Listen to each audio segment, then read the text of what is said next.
2042. Oh, don't live. I'm sorry. Oh, we are live. Awesome. Okay, can we start? Yes, we can. Okay. Hello, everyone. Thank you for being patient. We have audio here. Oh, this is going into the camera. Right? Yes, it is. No, this is going into the internet. So yes, that okay, is. So this one, okay, we'll have to just project a little bit. My name is Christopher Vitali. I just want to welcome you all on behalf of Pratt Institute, graduate program in media studies, and welcoming Fernando Alamea, who has been giving a seminar for the last 6 sessions on growth deep in the theory of contemporary transgression. We have a roundtable tonight with Robin McKay and Fernando, who will be Skyping in with us. We have David Giroux, the art historian. We have Guino Maza, mathematician and music theorist, with us as well. We will be doing short presentations on our own work and how these tie into the themes that Fernando has raised during this session, and then we will have a wide-ranging roundtable and Q&A. So I'd like to just very much thank Fernando Alamea for presenting the last 3 weeks of this amazing seminar on growth deep. I'd also like to thank Pratt for hosting us, and the new Center for Research and Practice for live streaming all of these events, and for making sure that these will be video archived on the internet in perpetuity. So with thanks to all involved, but especially Fernando, I'd like to welcome you all to the roundtable. Thank you.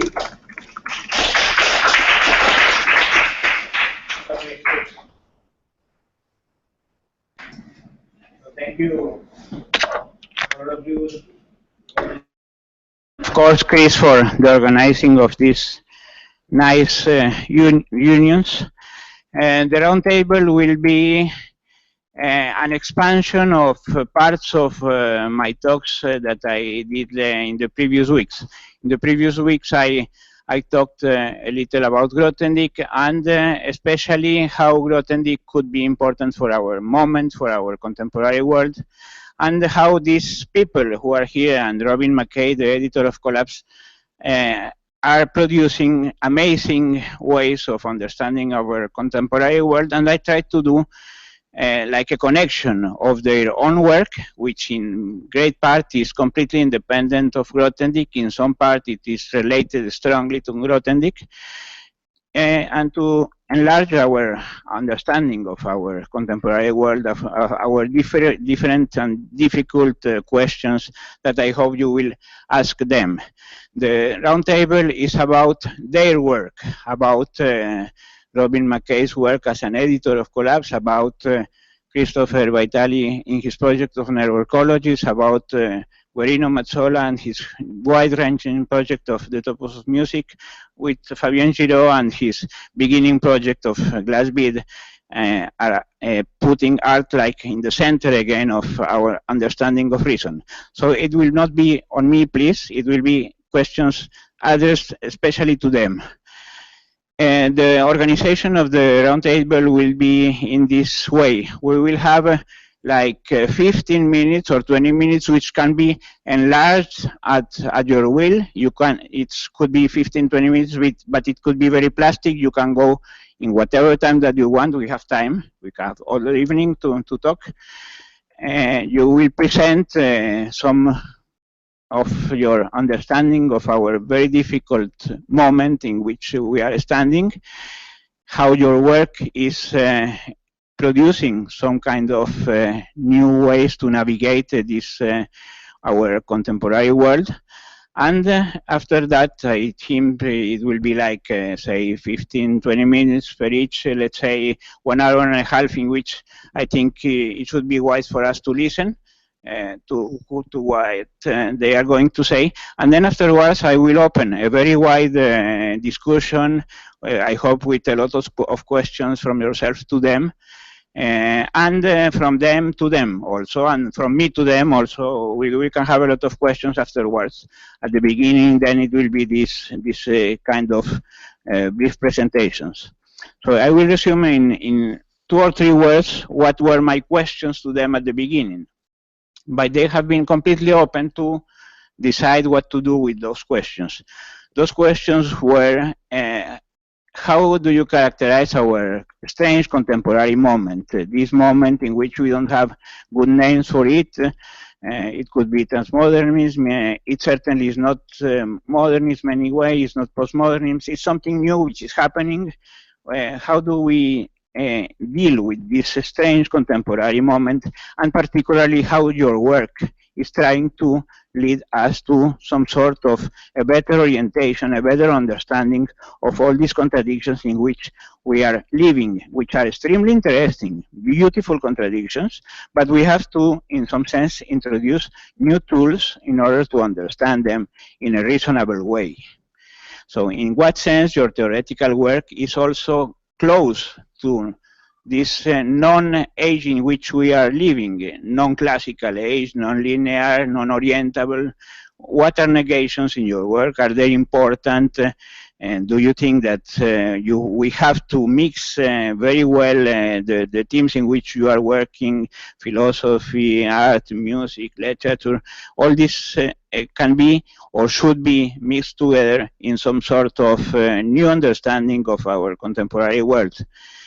Is smoothness important or not important? How do we have to deal with our disciplines? Must we, in principle, transgress, produce a transgression of our good, well-defined borders, good, well-defined academic borders? Should we really producing a transgression, something very non-pure, very impure in that sense? Is that possible? Is that just an ideal which cannot be done? Can our world collapse and regain again some sense of direction after the collapse? These are very broad general questions. So are we connected with Robin? Are we connected with Robin? He will be able to speak now? Hello? Can you hear me? Hello? I can hear you, but okay. Okay, great. So I am introducing Robin McKay, the editor of Collapse. Some of the works that we'll be talking about here, I think you can come afterwards if you want. It's one of the most extraordinary enterprises in the last 15 years. It has been really a removal of thinking for many people, and particularly for young people. It has been like a set of new hope that was then very necessary. So Robin McKay is a philosopher based in England, a very local town, but he's a global person who's connected with people everywhere around the world. Has been very much influenced by the French tradition. He's a really person who is looking at going beyond borders every time. He's a transgression person in every sense of the word. Changing, and the people around him, all the young that have been working with Collapse, he's working in some sort of great understanding of the notion of sight, in a sense which is very Grothendieckien. You have to enlarge our understanding of geometry, enlarge our understanding of topology, and with these new sites, change completely our usual plots for our understanding of the world. He has been a coherence force, a very hard force to glue together very different perspectives. He has been open to connect art and philosophy and mathematics and mystic perspectives, even culinarian perspectives, things going from the very, very concrete to the very, very abstract, always extremely interested in what happens in the middle. So, Robin, hello. Time. You can begin.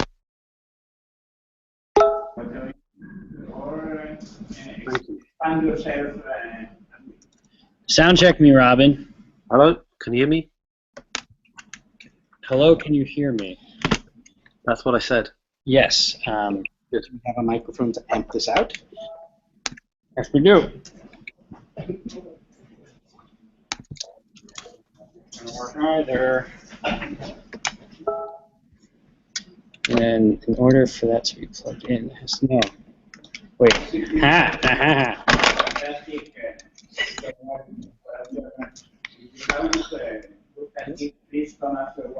Mic check. Not only Robin? Hello. Hi. Is that coming? Any good? Can you hear me? What do you guys? I know the microphone. The microphone is no longer on. I don't think. Are you using the microphone? Oh, well, I'm using the microphone in the space, and the built-in mic, here. But the microphone in the space, right, is, contacting my speakers of my laptop, and Robin's coming out of the speakers of my laptop. So can I just get more sound checks from your end? Check, check, check. Hello, check. Hello. Anybody? Hello. I mean, I would be able to hear if it's in the speakers. It's not. Hey, Fernando, could you come over here and work on the Wi-Fi to see if? Well, it's not working, but like we also okay. Well, we're gonna work on getting the video because if we can get him video if we get Wi-Fi on this. It's not just from the laptop. Yes. Why don't you bring the laptop forward? It has Not- a lot of connection. It's not a terrible idea because of the Ethernet cable. It's a very short Ethernet cable. Yeah, but yeah, we don't have the cable for it. It's the Ethernet cable. It's very. Thank you, though. It's a good thought. But that was Can we just good. have someone else go while we're waiting to get Robin's tech taken care of? Well, we can change also the Yeah, change the order. But Yeah, that was I asked him if it was already there. I'm so sorry. Okay. Sorry, Robin. We're gonna change the order. Okay. You know that it's always Apologies all around. All right. Microphone back. it has been very, very kind to be there at midnight for us. So we will continue then. We will come back to Robin. So I present Fabiano. It's also very kind to be with us. This is as good as this internet's going to get, as far as I can He tell. also is in the jet lag at 2 in the morning. He probably will be here in a moment. So again, he's one of these young, great thinkers which go where beyond borders every time. He's a French artist, well trained in.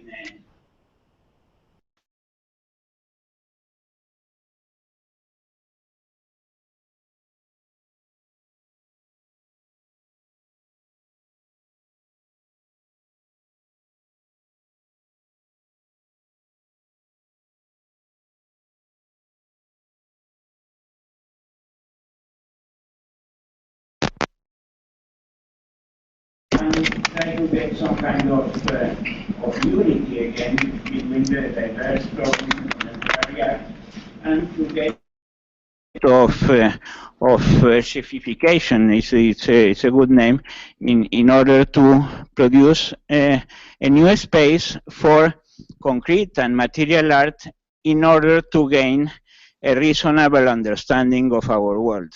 It's good and very important inversion. Instead of using reason to understand art, is art in order to understand reason, which has been always very, very important for I think all the great artists and all the great thinkers.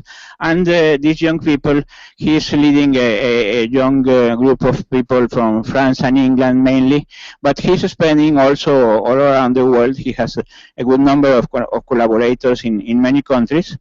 The name of the group is Bead. He will explain why it is that. And this is a sort of try of understanding a new navigation between all the obstacles that we are around all this differentiation in which we work all the time and we don't have a good notion of how to integrate things. He's trying to put art again in the middle of the picture as a form of great way of reasonings. So Fabien, if you want to speak 15, 20 minutes, as I said, you can span whatever time you want. I might be shorter actually.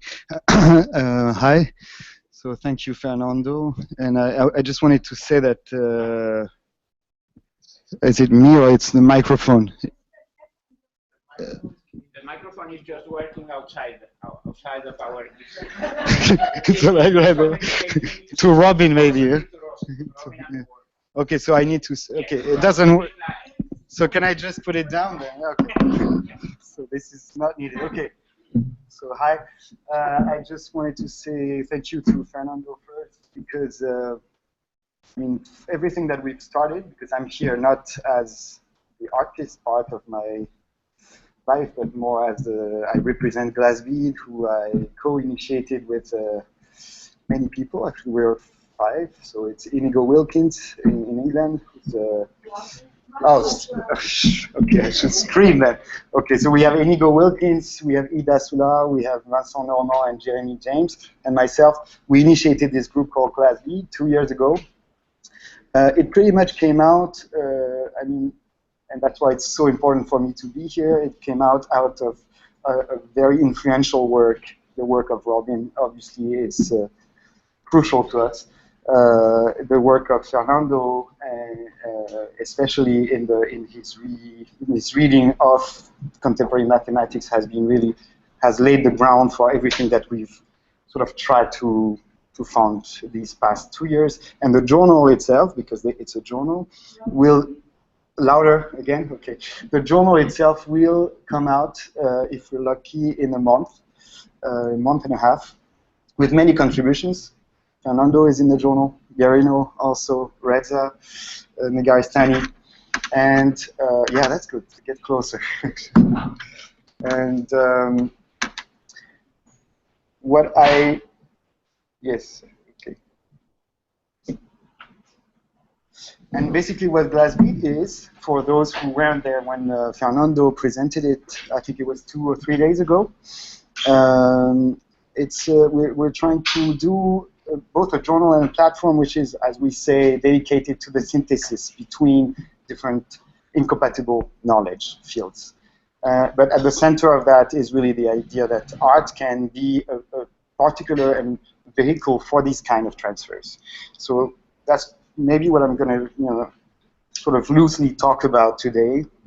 But you must just be aware that I'm obviously in no way a mathematician. I'm not even a philosopher of mathematics. So everything that I say about mathematics, most of it, I owe it to Fernando. So even it's your fault, yeah. Because I realized actually recently, like what I know from Grothendieck is really what Fernando says about Grothendieck. So it's the so I must trust him. Basically, I just wanted to speak very briefly about the premises of Bead as some kind of, first as a critical or analytical, or like some kind of diagnostic on the present and on what we call contemporary art. And it's a diagnosis that we share, I think, with people like Suhail Malik, who's written in Collapse and who has done a very good, I think, very precise analysis of what is wrong with the contemporary. And basically, we can say, I mean, very widely, with some kind of political and economical stasis, basically the complicity of art with neoliberalism. And the way he identifies the 2 main features, Suhail, the 2 main features of the problem of the contemporary is, first he says it has 2 main kind of dynamics. One is what he calls the anarcho-realist maxim, and the other one is what he calls the full indeterminacy of art. Basically, it's really this idea that what is wrong with contemporary art is its placement towards its own identity. And the identity of art is this kind of refusal of an identity. As in the anarcho-realist maxim, he says basically that art is always, this maxim is that art is always trying to exit from itself, trying to get to something more intense, more real, closer to life, something which is outside of art. In the indeterminacy feature of the contemporary is basically this idea that art has no orientation map for its critique, or there's no judgment, no possible precise judgment on what art is. So basically, it's the whateverness of art, and that's these 2 features are claimed to be the virtue of contemporary art, the way they escape from a designated identity of what is art. But what Suhail Malik has done is, and which we clearly endorse as a diagnostic departure, is that the problem is actually it's actually the very problem. The very problem is this double kind of negation of identity of art.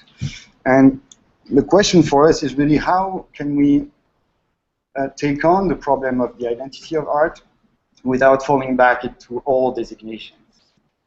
And I think what I would like to talk briefly is what we believe is that this can be done by calling to what Fernando talks about calling to different models of geometry that can really sort of enlarge our vision and sort of, if there is a problem with the contemporary, you can do some kind of Grothendieck move, in a way. Like you say about the way Grothendieck takes a nut and to open the nut instead of breaking it, having the wrong question on the nut, on the problem, trying to build the right path to dilute it. And when it's open, the nut will open naturally. So we can take the contemporary and try to do it this way. And basically, we think that this can be done by, the question of the identity of art as this kind of negation of its own identity. If we don't establish the kind of geometry that it's building when it does that, we sort of gesticulate aimlessly. We don't really attack the problem.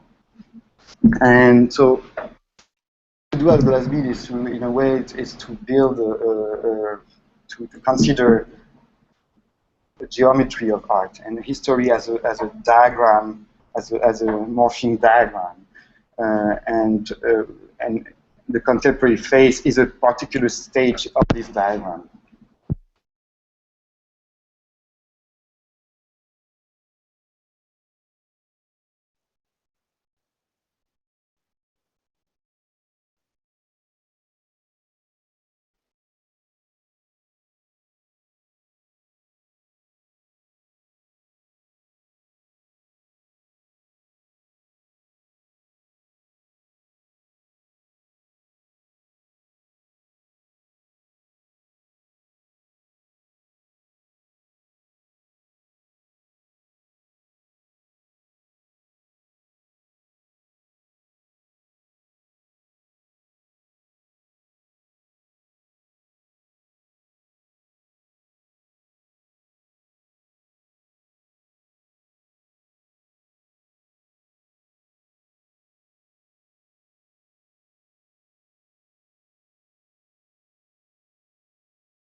If there was water, would be good, but I think there is no. It's like the microphone. Perhaps you can you take this from you? Yes. Yeah. Thanks. So when I say that is because usually Duchamp is obviously considered as the one who has established this kind of full relativism, full indeterminacy of art, and it's who's then obviously responsible for what happened for these two features that Suhail Malik describes. But I think this is actually a misunderstanding that Duchamp himself created about his own work. It's because usually the Duchamp we consider in art is the Duchamp from the 1966 interview with Pierre Cabane. I don't know if you know. And it's actually this interview is kind of a retroactive reading of his own work that he's done, before 2 years before his death. That's from this interview that the influence really came. But it's a very strange thing that he himself kind of offered a total misunderstanding of his early work from 1912, 1913, when he started working on the large glass. So that actually I would try to dismiss the last Duchamp, the one we inherited from, and take on really the initial Duchamp from the beginning. And one thing that I was interested in to speak about today was this idea that what he called which is in the writings, in the beginning of the writings, in the green box, when he talks about the Jura-Paris road. It's a road that he took. That's the opening of the book, where he basically explains it was his first journey by car with Francis Picabia and Guino Maza, and he starts a geometrical speculation from this experience of the road and of speed. And what he says is a very, very strange kind of speculation, which clearly, for me, have very Peircean accents. What he talks about is a road. It's a trip that where the movement of the car creates its own space, and then he extends this journey to the idea that you could reach some kind of infinite speed, some kind of infinite line, which would cross through dimensions. And it's really this basis, this topological basis, which he unfolds through the green box and through all of his work later on, before he closed it himself in 1966. So this, actually, the way he talks about it, and I think it's very crucial because it's the gesture we could take on, I think, is that I think in his writings from 1912, 1913, he actually laid out some kind of axiom for an art which we can call a transmodern art, and not as Fernando would call, and not, he didn't open to the postmodern gesture that we know him, think we know him to do. And I'm saying that, like, if I read a little bit of what he said about this journey, because I can see really this travel as the axiom of transmodernity, he says, the machine with 5 hearts, the pure child of nickel and platinum, must dominate the Jura-Paris road. On the one hand, the chief of the 5 nudes will be ahead of the 4 other nudes toward the Jura-Paris road. On the other hand, the headlight child will be the instrument conquering the Jura-Paris road. But then he goes on to describe what it is. And he says, the Jura-Paris road, having to be infinite only humanly, will lose none of its character of infinity in finding a termination at one end. The term indefinite seems to me more accurate than infinite. The road will begin in the 5th chief of the 5 nudes and will not end in the headlight child. If you take away the kind of weird formulation, what he talks about is really this idea that it's not even an infinite space, it's an indefinite space. So it's a kind of general space, really something which has a genericity, and a genericity in which movement will, as he goes on later, I'm not going to read, he goes on about saying how he explains how the transition between dimensions happen through the journey. So basically he starts with a point, that is the car, and the point he says, the point is a border in a line, and the line of the journey is necessarily a border of a plane, and the plane is a border in volume of 3 dimensions, and the volume is a border of a shape of 4 dimensions. And he goes by this concept of hinge between dimensions and how you can travel between these dimensions. But so I just took this and I thought, basically, that you have the main kind of properties of the Duchampian space as he described it. You have basically a generic space, which is continuous, and then you have production of contiguities.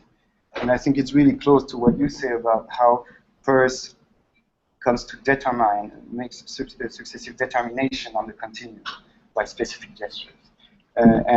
That basically in Duchamp you have this genericity, continuity, contiguity, which operate and produce, and it's very this axiom is very different from what we understand Duchamp to be, where basically we understand Duchamp to be this kind of aristocratic player who works with fixed identities and just moves them around, you know. And that's actually, what you have with Duchamp is from this axiom, the Jura-Paris axiom, is a very so some kind of generalization of epistemic gestures, and where you, through logic of contiguities like this, you create singularities, but these are always moving. So it's not this kind of cynical game that we came to understand. And what I thought is basically the way it was seen by postmodernity.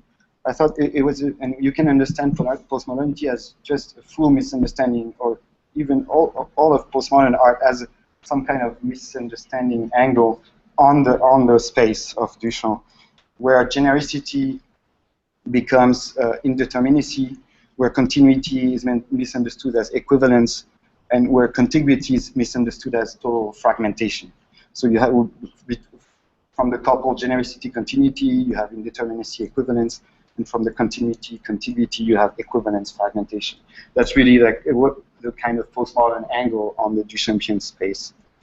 And the question really, now that we've re-established or rescued Duchamp from the postmodern move, the question is, how can we sort of take on this axiom and extend it through sheaf theory and category theory and sheaf theory. And for me, it's really, I mean, these are really intuitions as an artist, and intuitions that I kind of propose to Fernando to think about. But you know, how can we extend the Jura-Paris journey to consider the Jura-Paris road as a category in itself, and as a category with its own logic, with its own map of transformation logic, with its bounded kind of continuity. And how can we if we consider many Jura-Paris road, how do we operate, how do we have this meta vehicle in a way, not just the one that drives with Picabia and Apollinaire on board, but the one that drives between the worlds, between the different Jura-Paris roads, between the diversity.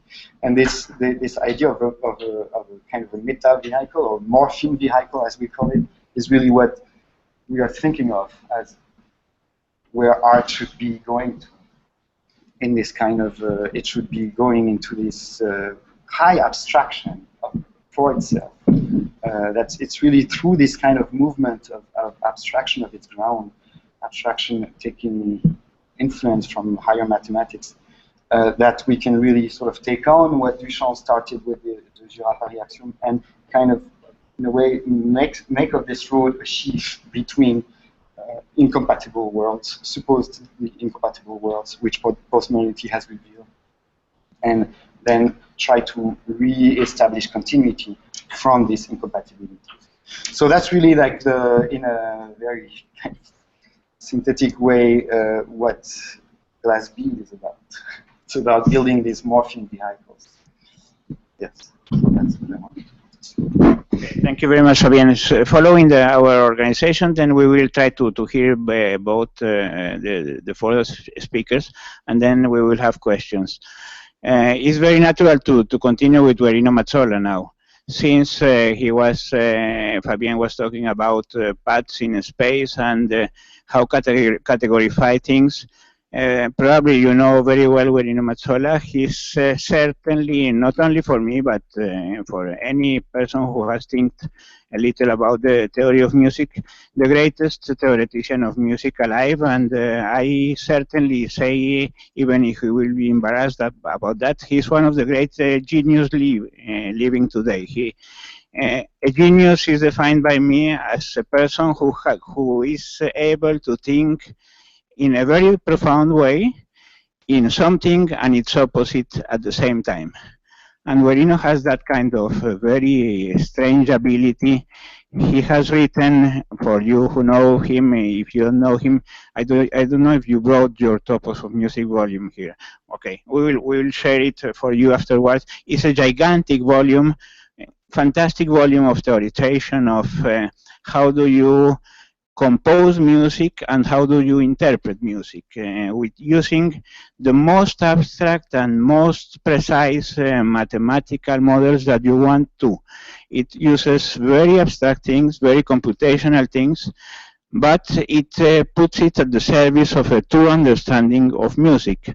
It was completely unexpected. It happens from the 1985 until the 2002. He wrote a gigantic volume called The Top of Music, in which Grothendieck was taken for the first time, and I think that for the only time until now, as a gigantic tool to understand things outside mathematics.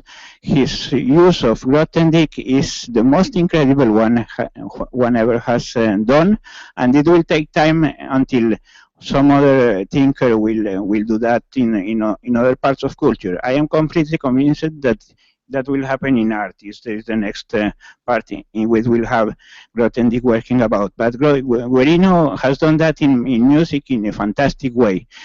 After he had done that for 20 years of his life, doing a wonderful theorization of interpretation and composition in music, he came to a revelation. I hope that he will talk about that, in which he saw that improvisation in music could not be understood at all with all the fantastic 1,500 pages that he had written very carefully using Grothendieck techniques. And he began to systematically and try to understand the improvisation in music using very profound theoretical tools. So the pendulum, of which I have been talking a lot in these previous weeks, is exemplified as better as it can be done with Guino Maza's work, in which he is able at the same time, and he has done it now at the very, very depth levels of combining at the same time great mathematical tools to understand both interpretation and both improvisation, something which is completely wonderful. The second part of his Topos of Music is coming next year, and it's called more or less the Topos of Music gesture part. So he has formalized the gestures in music in a completely new and wonderful way. And probably that is the natural continuation with Fabien's talk, gesture, paths, Guerino.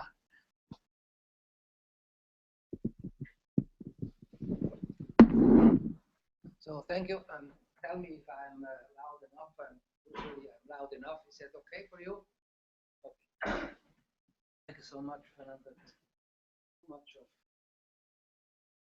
high qualification, but I think too much. True ones. The truth.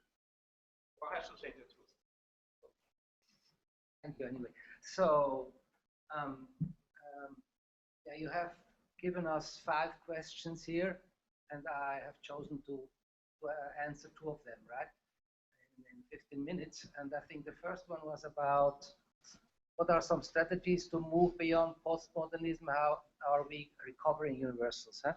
And I have to stress that I am not a philosopher, although I have read all the Chin, and I'm a big fan of Valéry and McKay, for example. I love them so much, and Novalis also is one of my favorite, and also read Hegel and logic. And I know these things, but I don't consider me as being a philosopher. So whenever I make errors, you know why. So the first thing is I want to give a short explanation of, I think, one of the most basic and important mathematical results of the 20th century. It's a very easy one, but it's incredibly influential in philosophy and sociology, wherever you can think of it. And it's the so-called Yoneda lemma. The lemma is, you know, an auxiliary theorem, so not very deep. But the Yoneda lemma, which was discovered by the Japanese computer scientist Nobuo Yoneda in 1954, has had deep consequences, and I always call that the Yoneda philosophy.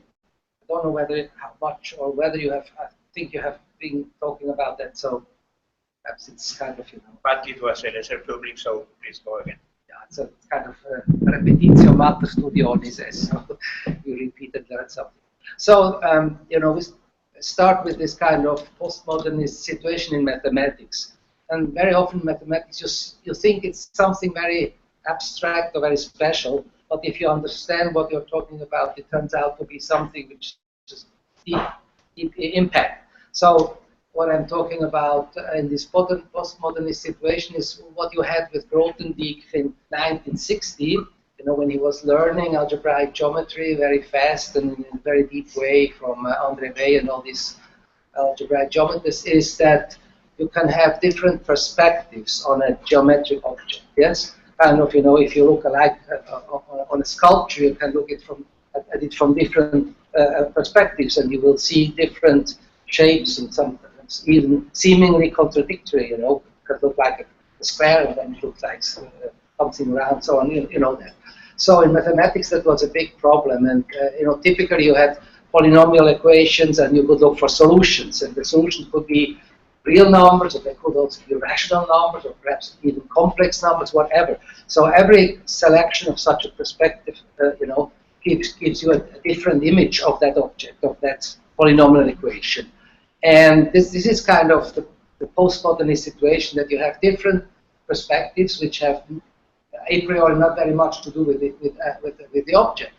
So the question is, what is the object, and do we have enough such perspectives to identify the object? Yes, in the art, when you go and you see a sculpture, you think that if you walk around and look at the object from all perspectives, you eventually will understand the object. Yes.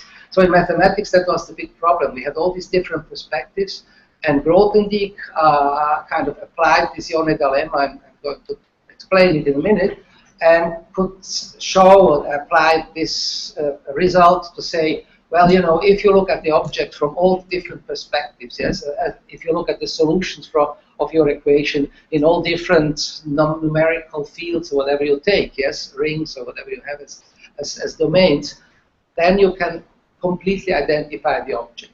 So the object is completely determined if you know all its perspectives, yes. So that sounds a little bit harmless, but it means that you change from the whatness, the whatness of the object to the howness of the behavior. You see, you have these perspectives, and of course you also have the relations between the different perspectives, yes? You tell me how you see this sculpture, I tell you how I see it, and then we can communicate and kind of build a whole system of perspectives, yes? And the Yoneda lemma applied to this geometric situation tells you, yes, the object is completely determined by the system of the perspectives, yes? So it looks a little bit harmless, but it means that you can now think of, okay, I can just look at the objects from all different perspectives, and then I know it, essentially. I know it up to isomorphism, to speak in mathematical terms. But this was a kind of a huge change of how to approach mathematical objects. They are no longer interested by themselves, but just by their behavior. I just look at how they behave in different contexts, and then I know them. And I think this is very interesting if you think of it as being a philosophical or even an artistic point of view. If you go to a concert, this is my global echo here. If you go to a concert, yes, why do you go to all these different concerts? Yes. It's nice. I know this guy. Anyway, why? Okay, let's continue going. Is it possible to get rid of that? Yes. Thank you. Okay, so why the hell are you going to all these different concepts of the same composition? Yes. Why? Because you are looking for the best interpretation. No, because I think the philosophy is exactly to understand that composition. You have to, integrate all the different perspectives, and then eventually you get kind of the total picture of the composition. And this is a wonderful thing. Even bad interpretations are extremely important, like Glenn Gould's interpretation of Appassionata. If you compare that, to Horowitz, It takes away all the gestural aspects, but then you learn, oh, Beethoven, gesture, extremely important, you know. So you add up all those perspectives. This is kind of the Guino dilemma of artistic aesthetic, yes, that you add up all the perspectives and kind of generate an understanding of the work, right? So this is kind of something, I think, which is immediate. And of course, I use that in this mathematical writings to, you know, to define what is interpretation, what is kind of composition, and all these things have consequences. Now, I think this is okay, but it's still kind of, yeah, that's what I more or less expected. Now, the dramatic thing comes now that the question is, if I can replace, you know, the object and its identity by the system of its perspectives, yes, which is called a functor in mathematics. This is a functor. Functor, yes? You know what I mean, functor. It's functioning the functor. So the functor is the system of the perspectives, yes? And then mathematicians were, and that was very important also with Grothendieck. He said, why the hell are you interested in this object? If you have the functor, you can describe the object. And then some guy said, well, why are you interested in this object at all? What is the question, you know? Of course the object is there, you know, we have this Kantian Ding an sich, which is always kind of the ghost which is around. They said, we don't care, we just invent systems of corresponding perspectives without having an object. And these are the so-called non-representable functors, yes? This is what mathematicians know, and that's very important, you know. In the whole Topos theory, non-representable functors are extremely important. So we invented a world where the howness has replaced the whatness, yes? And it is equivalent. We can calculate, we can do everything we want with non-representable functors. Now, I think sociologically this is extremely important, you know? If you think of perspectives as being kind of ideologies, yes? And let's talk about religion. Let's talk about the Ding an sich, which is the most controversial, namely God. Yes? God is that Ding an sich. And we look at it, you know, from all the religions, yes? So we have the Catholic Church, which is kind of a part of the God functor, and you have the Islamic Church, and all these different, you know, perspectives on this kind of mysterious object, yes? So if you apply this Yoneda philosophy to that, it gets a revolutionary solution, you know. God as an object, or kind of as a being, is not important if I know the functor. If I know the howness, how is God connecting humans? You know, how are the churches talking to each other? How are they building this whole sum of perspectives, you know? And then it's kind of, oh wow, you know, and have a consequence for sociology where you say, okay, it's not about having this object of God finding him or it or her anywhere, but it's about, you know, creating this coherent system of perspectives which then replaces the object by the howness, you know. So I would call the Catholic Church, you know, the God's functor. So they have a divine functor. I mean, it's a little bit sarcastic, but I think it's typical for mathematicians, you know. They work on a level where you think, oh, kind of abstract nonsense, and all of a sudden it changes completely. And I think this Grothendieck application of the Guino dilemma was a very deep change of what is a mathematical object, yes? So I think this is the first part I wanted to stress, that this kind of so-called abstract nonsense is only, you know, I get a little bit angry when people always talk about abstract as a kind of something you should not do. I mean, if you walk down the street, are you aware how abstract this is? I mean, you are not aware of any kind of those neural, you know, this kind of connections of your muscles and neurons and everything. You don't know anything about that. Yes, a dancer who would think about, you know, the physics of dancing would just fall down and, you know, and get paralyzed. That's a famous, you know, a famous anecdote. So I think abstraction is something which is completely normal. Yes, it's just the point is just being inside something and not outside. I think if it's abstract in the sense of taken away from the living substance, then of course it's wrong. But I think the abstraction as such is the most normal thing we have. Yes, sitting there is abstract. You know, you're not aware of any of those kind of complicated physical things which are happening. Yes, so I think in that sense, I'm not so sure whether this kind of word is well interpreted. Okay, that's my first small, and you tell me if I speak too much, right? Just Say whatever you want.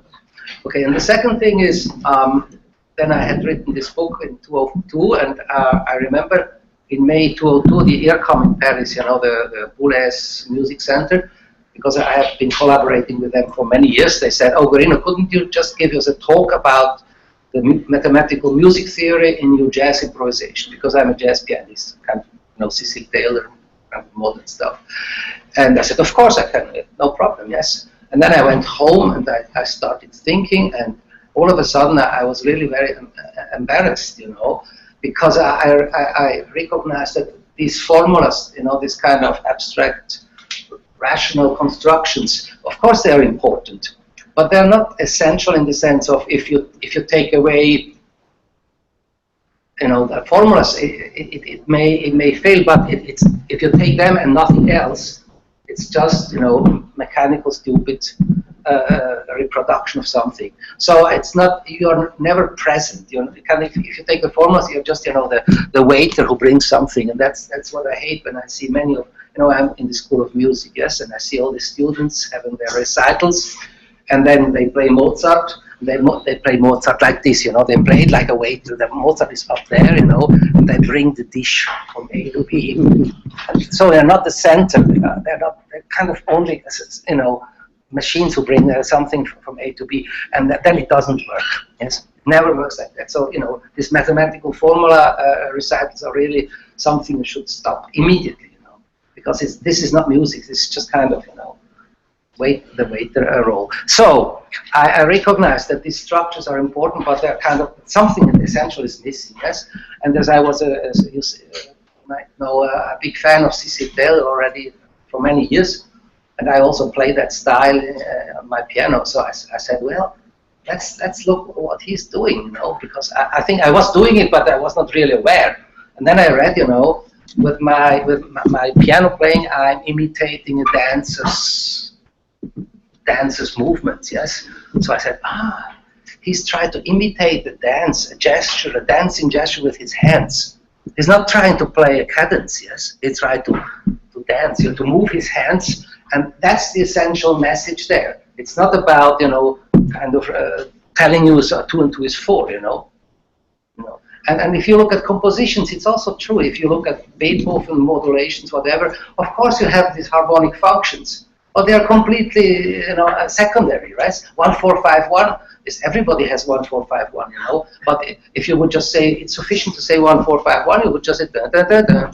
Okay, but that's absolutely secondary. So the important thing is how you unfold these formulas and how you know, that's what I call music. It's kind of the transformation of a formula into a gesture. Yes, you just gesturize these things. That's extremely central. And if you don't do that, you kind of, yeah, you miss the point. So then my talk at the IRCAM became completely different. Of course, I realized that, and I started playing the piano there. You know, I started giving just, you know, free jazz recital, and they were shocked because Mazzola usually, you know, it starts with PowerPoints and formulas and so on. But I think then they understood that this is an extremely important point. Music is about this gestural dimension. Okay, that was kind of my experience then, and then I started, of course, to, as usual, to change the language of mathematics. And I think here I have to make a remark.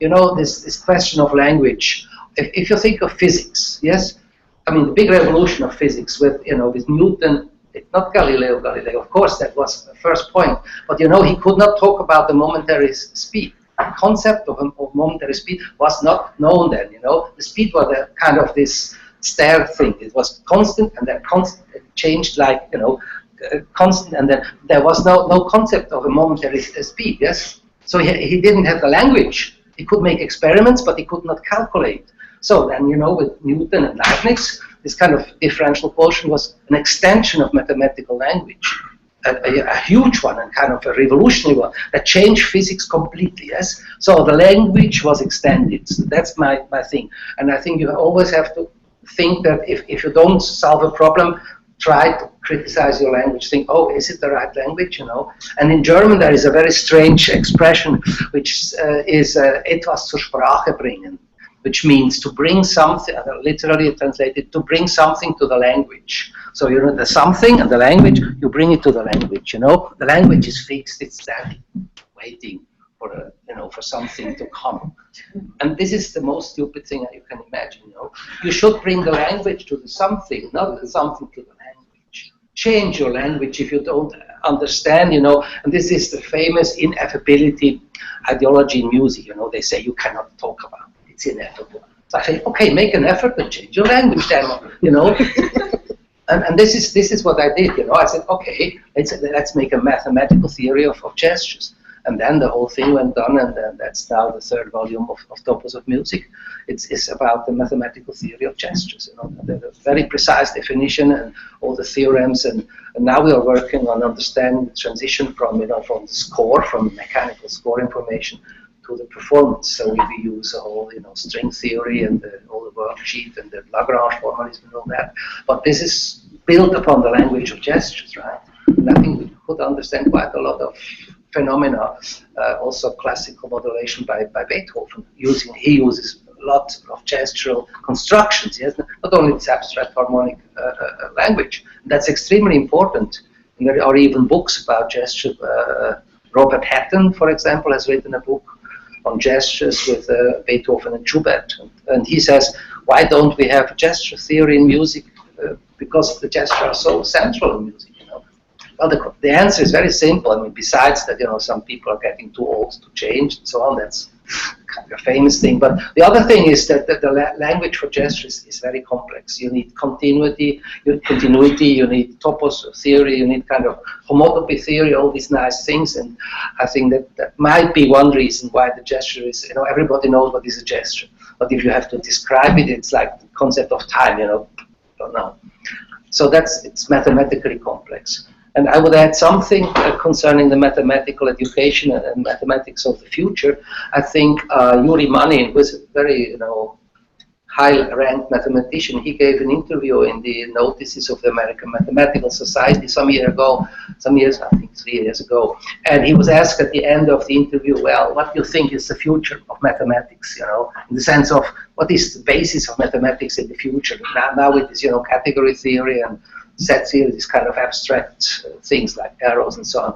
And he said, well, the future will be that we don't have any more these abstract things as elementary objects, but we will have, elastic spheres, things which can be deformed, really kind of sensual things, and that will be the essential thing. And the infinite will be inbuilt by definition, by just starting. It will not be kind of something which comes at the end, yes, like in set theory, but it's something which is just at the beginning there. So I think he had a very interesting vision, and I think we are moving in that direction, that, the continuous, the gestural things are getting more and more basic, yes. And perhaps I should add a theorem, which is that every abstract group, in mathematics they have these horrible abstract groups, like symmetry groups or whatever, is isomorphic, so it's essentially the same as the so-called fundamental group of a topological space. A fundamental group means you take a point in that space, you take, the loops which move around in the space, which end and start in that point, and you can add such loops, taking one loop, adding concatenating it with the second one, so that it yields a kind of a composition of such loops. And every abstract algebraic group is essentially recovered by such a gestural construction. So it means, algebra can be absorbed by a gesture theory. So I think that's an interesting fact, yes. So I think the whole thing moves now in the direction of continuity. Yeah. That's the second example I wanted.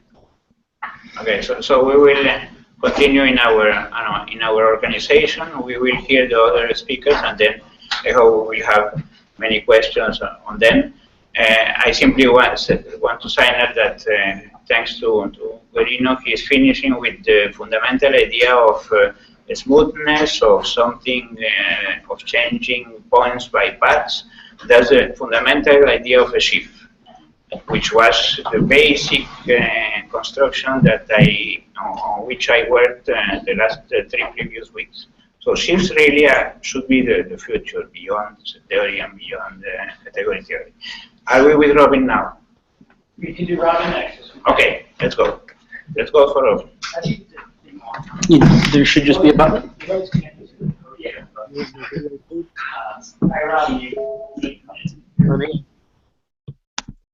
Can you hear me? Hello? Hello? Do we have audio?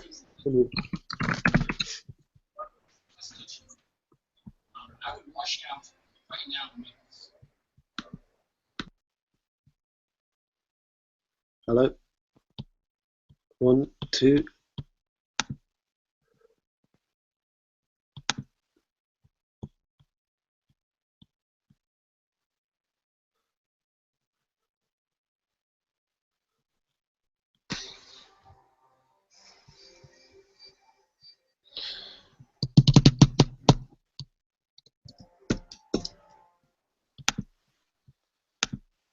The audio. Hi.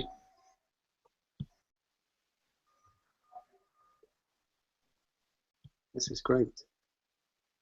Yes, it is. I think the projector is still warming up, and the audio is connected to the projector. Okay.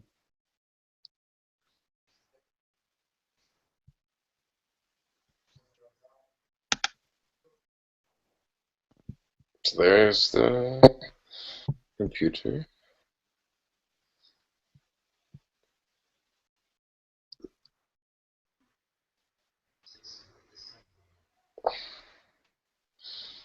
Should be able to bring us up shortly. Hold on. Okay. Robin, you'll be on screen.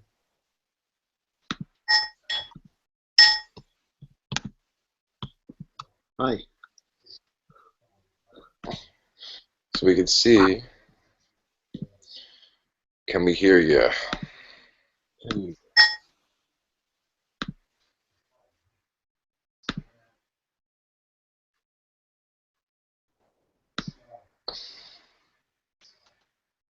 Okay, now they can see you. Hello? Hello?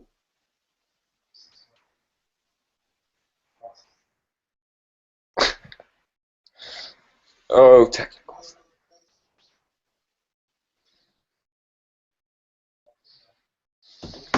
Fax machine. And you can, yeah. You just text in all your things and just stand up. You can just be a face on the screen. Oh, okay, hold on.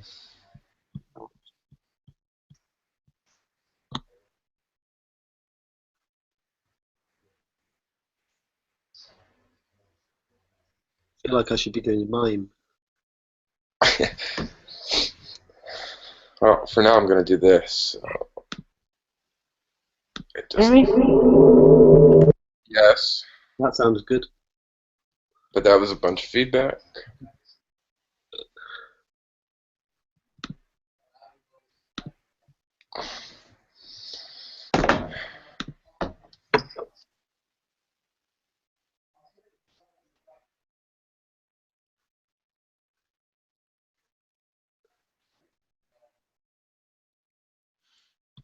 Yeah? Can you hear? Thumbs up if you can hear. Okay, they can hear. I can. Okay. I'm not sure if you can hear or not, but I'm told you can. So, thanks very much to Fernando for inviting me to speak.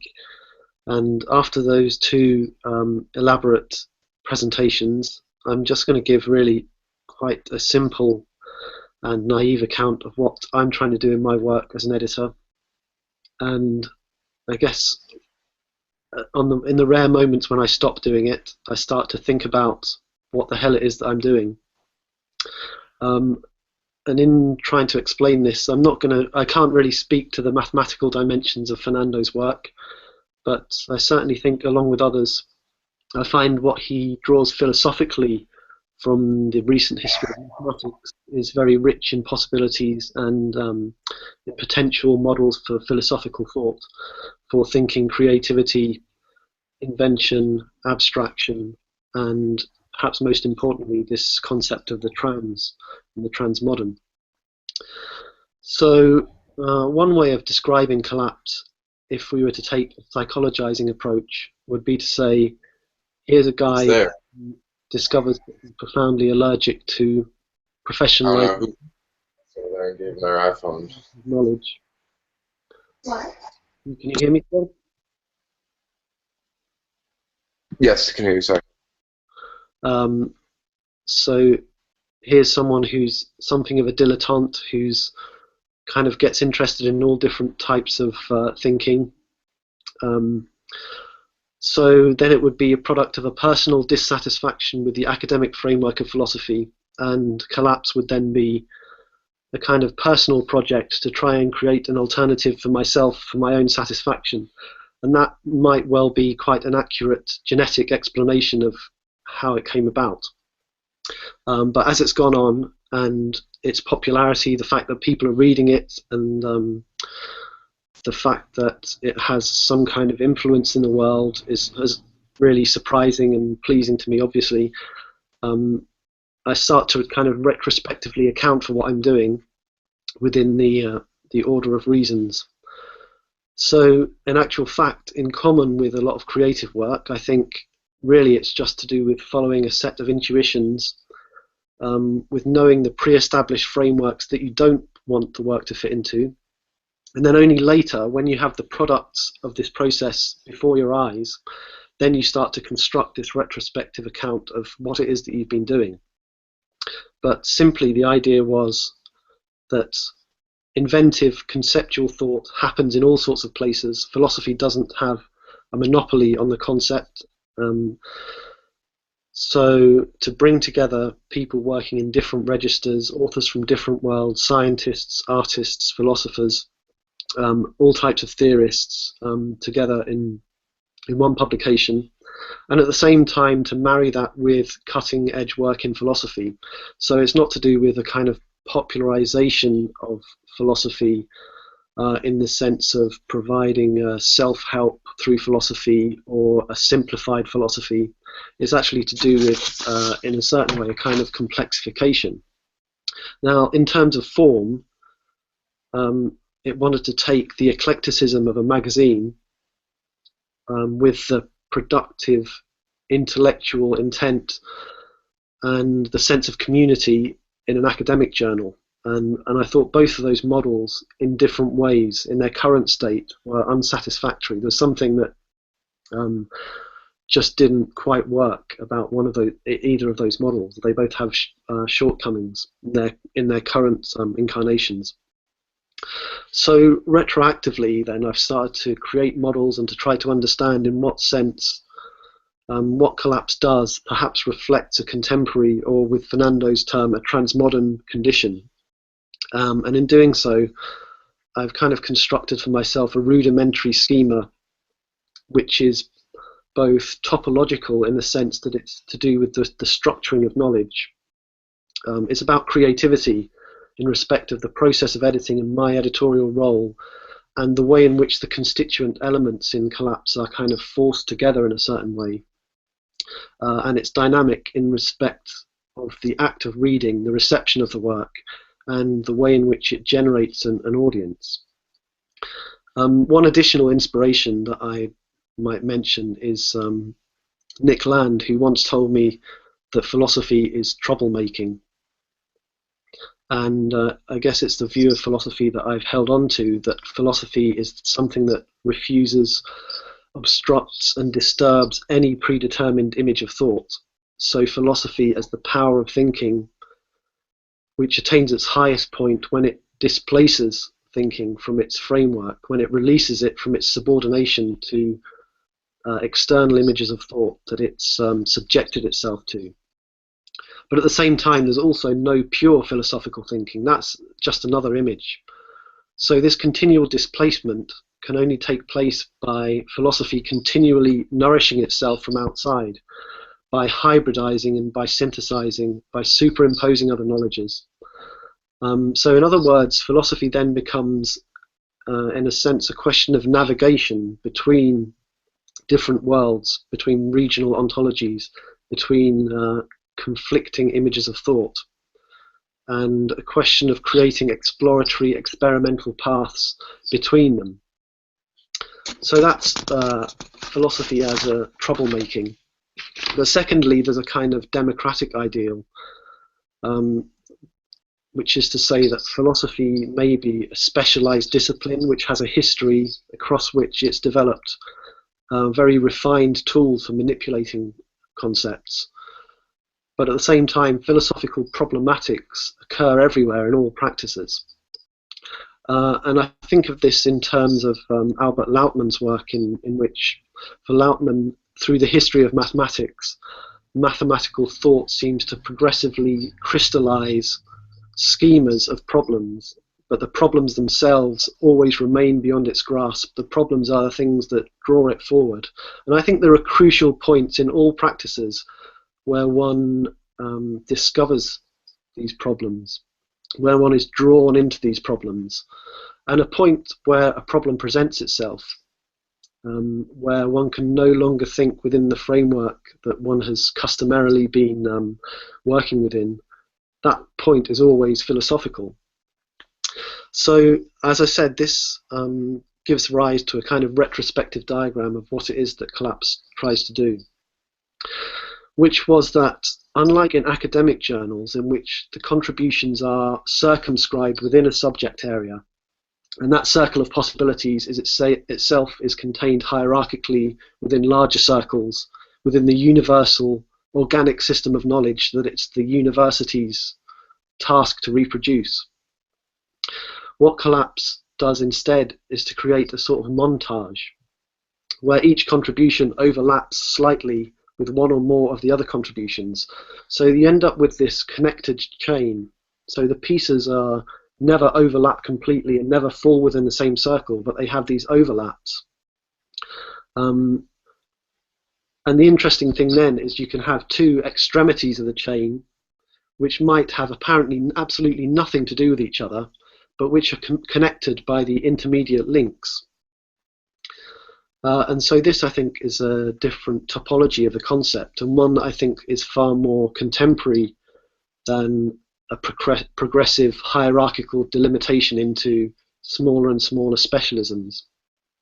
And within Collapse, through the theme of each volume, it allows the various contributions to trace out a kind of circuit which describes the space of a concept rather than delimiting it in advance.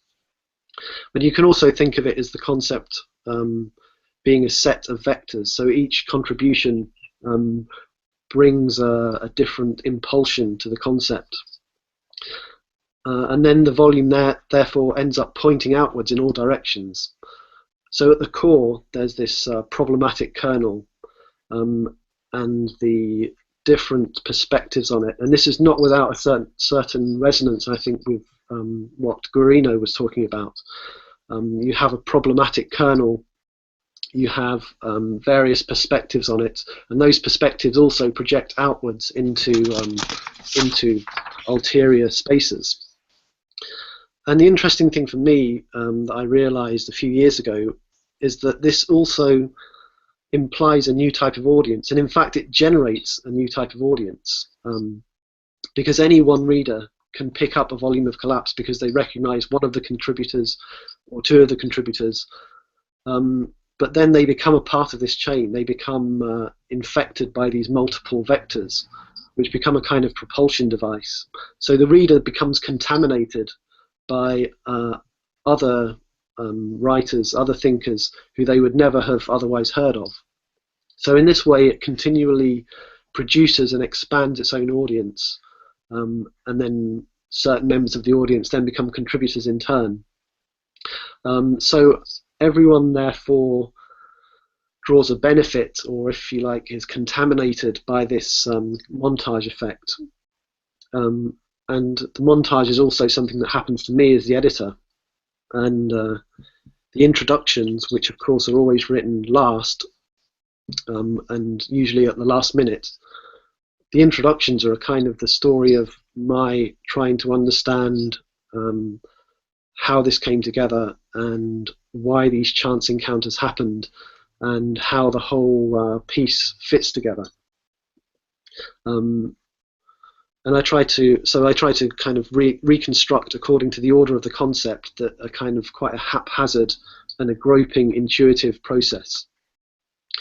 The actual process itself is more like a kind of craft, a craft working with conceptual material. So the montage has become an important concept for me. Another one that I've found useful is what I call the interrupted relay. And this came from a conversation that I had with the artist Jake Chapman. When I asked him, Jake and Dinos Chapman, works which are signed by both of them in each case, and I asked him, well, how do you work on them? How do you collaborate? And Jake said, well, when we're working on a drawing, I'll draw something and I'll leave it in the studio and I'll go away, and Dinos will come in the next day and he'll scribble on it and write on it, and then he'll go away, and then I'll come back and then I'll add something. So this kind of disrupts the idea of collaboration as involving the simultaneous participation of all the parties in some kind of dialogue of presence. So this idea of the interrupted relay is something, it's kind of the role that I give myself between the contributors of Collapse as well, to set up this communication which is never direct. So what's interesting in this process of montage is that it's rewarding precisely to the extent that none of the participants have any neurotic respect for each other and worry about what the other contributors think. It also demands that they are not protective of the context in which their work appears. What in effect they're doing is they're committing to something that will develop in between. They're committing to an X that doesn't yet exist. And I think the most important part of setting up collaborative or transdisciplinary projects is you really need to select the type of people with whom this kind of interaction is really going to work, set up the lines of communication, and often act as a kind of interpreter, an intermediary between people, none of whose languages are your own mother tongue. And so you become a kind of selective superconductor. But anyway, up to that point, it's just a kind of very spontaneous and simple model that I've developed self-reflexively. More recently, I found a really interesting model in the work of the French epistemologist Anne-Françoise Schmid, who, in trying to develop a new epistemology that could be applied to the increasingly undisciplinary objects with which contemporary science has to deal. She invents what I think is a very valuable concept of the integrative object. So Schmid proposes that science now creates objects whose identity is no longer fixed by the discipline of origin, nor by given disciplinary combinations. So one of her examples is that an object such as a genetically modified fish can no longer be encompassed within the model of a hierarchy of sciences predicated on the founding status of mechanics. It includes, as an object, it includes a political element, a microbiological element, an environmental element, a physicochemical element. So defining this type of object as the object of one discipline, or even several disciplines in an interdisciplinary formation, inevitably creates an impoverished image of them. It fails to grasp them. So Schmid proposes that we think of these type of objects as a multidimensional entity, each of whose dimensions is constituted by a different discipline, and whose contours are sketched out according to the points at which each of these disciplines falls short of capturing it. So at the point where each discipline fails to capture fully the object, then there's this kind of void, which is the actual being of the object. So there is a real of the object, but it's a real which is never conceptually encompassed. At the same time, this is not a postmodern theory where the object is nothing but the set of narratives spun around it. So since the dimensions that constitute the object can never be added together so as to synthesize a whole object, it's constituted or made ready for presentation. We're going back to Duchamp here. It's never ready-made because it's always made ready each time through the partial perspective and the intentions of a given researcher. So the richness of this model, I think, and its application to contemporary objects resides in this incomplete problematic status that prevents integrative object from ever being presented as ready-made, as predetermined. And I think these are precisely the kind of objects that I want to capture fleetingly through the conceptual montages in Collapse. So in Collapse, this circuit traced through these overlapping treatments of the same theme reveals in negative this real, this X that doesn't yet exist. The X that doesn't yet exist is also the X of the object we're trying to address. And in fact, Schmidt also argues that this new epistemology of the object converges with the attempt to think the process of design. And in the process of design, the future object which is to be created is precisely such an undetermined or problematic X, which is irreducible to any one of the dimensions that its solution may involve. It's a prototype that doesn't belong to any of the disciplinary series that would be organized in a kind of modernist division of labor. So the object of the work remains to be synthesized. In this sense, you could say in a Duchampian sense, it's up to the reader to synthesize the object. But at the same time, there's this guidance, there's this role of the editor, the conductor, who commits to producing this multiplicity as a one, a montage. So accordingly, I'd like to say a short word on interdisciplinarity. I think to do interdisciplinarity, it's never enough to stick together two things or two disciplines or whatever and call it whatever comes out interdisciplinary. It always requires positive operations like this interrupted relay, like this montage. Otherwise, the interdisciplinary just becomes another category within the organic system of knowledge of the university. So what we need is two things. Firstly, to acknowledge this curatorial or editorial or this role of the interrupter and the mediator, and to acknowledge that that is a practice in its own right. It's a basically philosophical or perhaps generic practice that consists of experimentally superposing, montaging, connecting knowledges and ideas, and it can be done well and it can be done badly. And secondly, we need to pay more attention to new epistemologies of interdisciplinarity, such as Schmidt's, because this is not just a kind of high intellectual, abstract meta-subject. It's really a crucial area of research, because it's not just about our ability to create new interdisciplinary departments or projects. It's about our ability to comprehend contemporary objects as such, the objects that we all can name and recognize but have no real conceptual resources to deal with. So what kind of object is Google or Facebook? What kind of object is a distributed multiplayer video game that's also used as a military training tool? What kind of object is obesity or depression? Just to give a bit of illustration, to take this last example, it was actually when I realized that this concept of the integrative object was very valuable, and that it proposes a way of thinking contemporary or transmodern objects outside of the modern or classical modern disciplinary framework, was one night when I was watching a TV documentary about obesity, and it increasingly irritated me.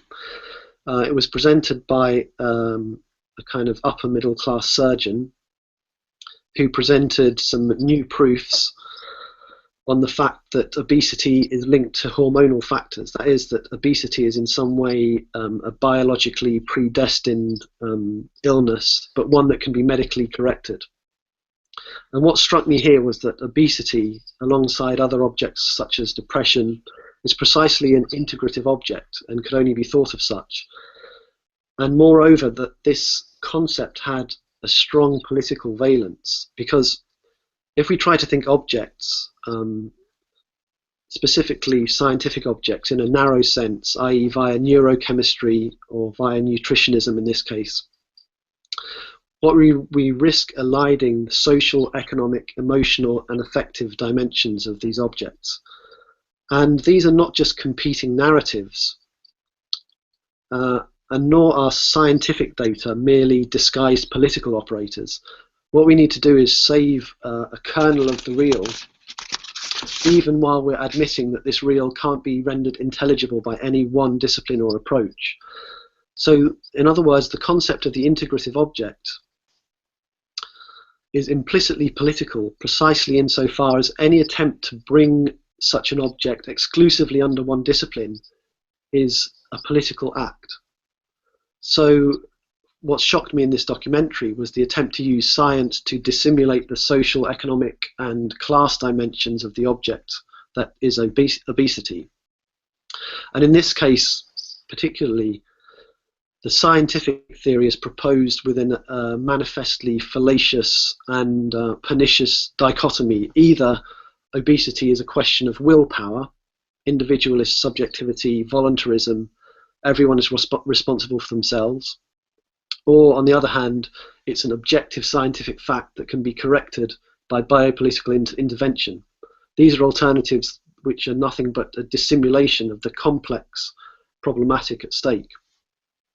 So these then, I would say, are transmodern objects. What discipline is capable of addressing them? And I think it's a contingent historical fact, if you like, that we happen to be living in an age whose complexity brings to our attention in a forcible way the integrative nature of the objects around us. In fact, all of the pressing concerns of the 21st century demand this kind of approach, and our models of what it means to know an object are still lagging behind. I thought I'd say a word on postmodernism as well, although it's a huge subject. But one thing that's occurred to me recently is in work on technology, media and subjectivity in particular, Baudrillard has started to seem very important. Simulation. And what's interesting, along with, I guess, Guattari's political thought and Deleuze and Guattari's account of capitalism, but in Baudrillard's case in particular, what's interesting now is that it seems like a theory that was awaiting its reality. And as the machines arrive and actualize what postmodernism could only describe or anticipate, it actually changes the conditions absolutely. And this can no longer be seen as a theoretical fantasy or speculation or a literary or narrative theory. It's about machines and their actual effects. So now, at the moment, I feel like even the kind of archive fever, the irony, the competing narratives of postmodernist theory now seem like an impulse that was waiting for its machinic effectuation, for the machines to arrive to actually effectively do what was being described. I think we're living in the world that was described by some of these postmodern theories, but because we're actually living in it now, it's entirely different, and we have an entirely different theoretical perspective on it. So to conclude, I think there's both an epistemological and a political dimension to this necessity to create new experimental apparatuses of knowledge, which embody a philosophical refusal of predetermined images of thought and disciplinary frameworks, and a creative synthesis of the always partial knowledge, the always trans knowledge of the contemporary world. But above all, it should still be about making trouble for every authority that wants to de-problematize these X's that are contemporary, integrative, or transmodern objects. Do I have time to say one more thing? Yeah. This is just an addendum. I thought I'd say a word about a kind of existential dimension of this as well, and in doing so, to add another term, and that's the mid. And this is because I've recently been reading Karl Ove Knausgaard's amazing series of books, My Struggle. And what's really remarkable about Knausgaard, I think, is that he succeeds in mapping out what it's like to inhabit the problem of a life without ever being tempted to anticipate a solution, or ever anticipating that he could have actual, he could finally have access to the subject that he's trying to describe. And as those who've read Knausgaard will know, you have continually a yearning for something bigger and greater, for a life of the mind, always accompanied by the affirmation of a fundamental inescapability of life, repetition, routines, duty, and the endurance of life's vicissitudes. And the great achievement, I think, is that you never feel exactly that it's a capitulation or a compromise. I think compromise would be too moral a word for it. So even in his resentments, Knausgaard never seems to fully inhabit. Instead, he makes this problematic tension itself into the work, into something that's both humble and majestic. So at one point, Knausgaard talks about midlife crisis, and he says very succinctly that this is the point at which one realizes that this is not just life for the time being, pro tem, while waiting for your real life that's going to happen later. This is actually it. So this is a kind of refusal of idealism writ large. And I think philosophy also has to be capable of dealing with reality as if this is not a waiting room for a more well-ordered reality. This, however messy, is it. Knausgaard then goes on to talk about his move to Stockholm. He's left his family and he's moved to a completely new life. And he says he feels like he's in the middle of his life, not chronologically midway, but in the very center of the puzzle that is his life. The middle of one's life and the chronological midpoint often coincide, but it's something like the eruption of a volcano from a deep seam of lava that's present everywhere, the omnipresent event or problem of a life. So Knausgaard's narrative, these incredible kind of turns, sometimes astonishing turns and returns in his narrative, also reflect this mid, the way that the narrative grows from the middle, that it sprouts in different directions and slowly expands and fills out. One's always starting from the middle, from the milieu, as Deleuze says. And I also recognize in Knausgaard this compulsion to continually inhabit and probe this midpoint, to precipitate this continual imminent crisis, rather than letting oneself be carried by one strong current or another, rather than committing to one ideal model of life or another, rather than imagining that at the core one could identify a single principle that would prevail or which one could serve under. So continually going to that confusing and unresolvable place, to that middle point, even though it seems to deprive us of every comfort that the glory of ideas promises to us, that's also something that I identify with, and that I think my work is trying to do. And this again is philosophy's troublemaking aspect, its disturbance, its insatiability for always being in the middle. So alongside the trans, the montage, the integrative, the interrupted relay, I feel like this mid could also be a model for transmodern thought. And I'll leave it there.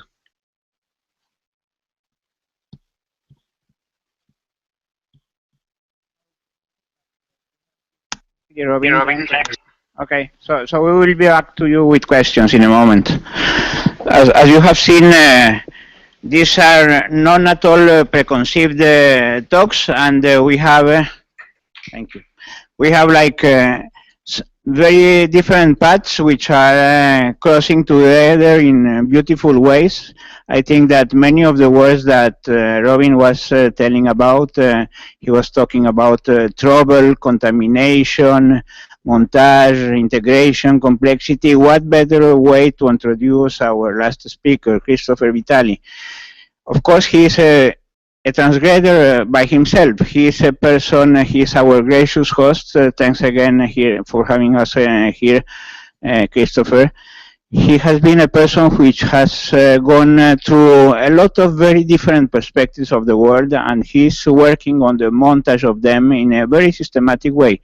He has, as you know, probably much better than me, a PhD in modern literature. He's now a specialist on Buddhist philosophy. He's working systematically on the idea of montage through networks in very different perspectives, techniques in montage, but also a general Deleuzian, which has also influenced very much the collapse people. Deleuze seems to be always around many of the conversations here. He has been able to do a philosophical, profound reflection, an abstract, important, very philosophical conception about the networks which are blooming in our age. So that's one of the important ways of going against all polarities, dualities, and things like that.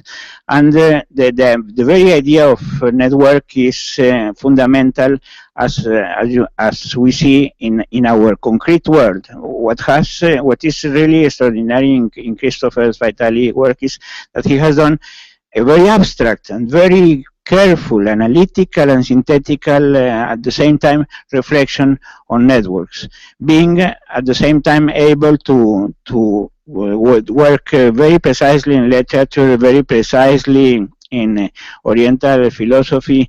He's an expert on cinema also. So there are a lot of things going together between these very bright young people, and I would say the brightest and youngest, Guino Maza, of course.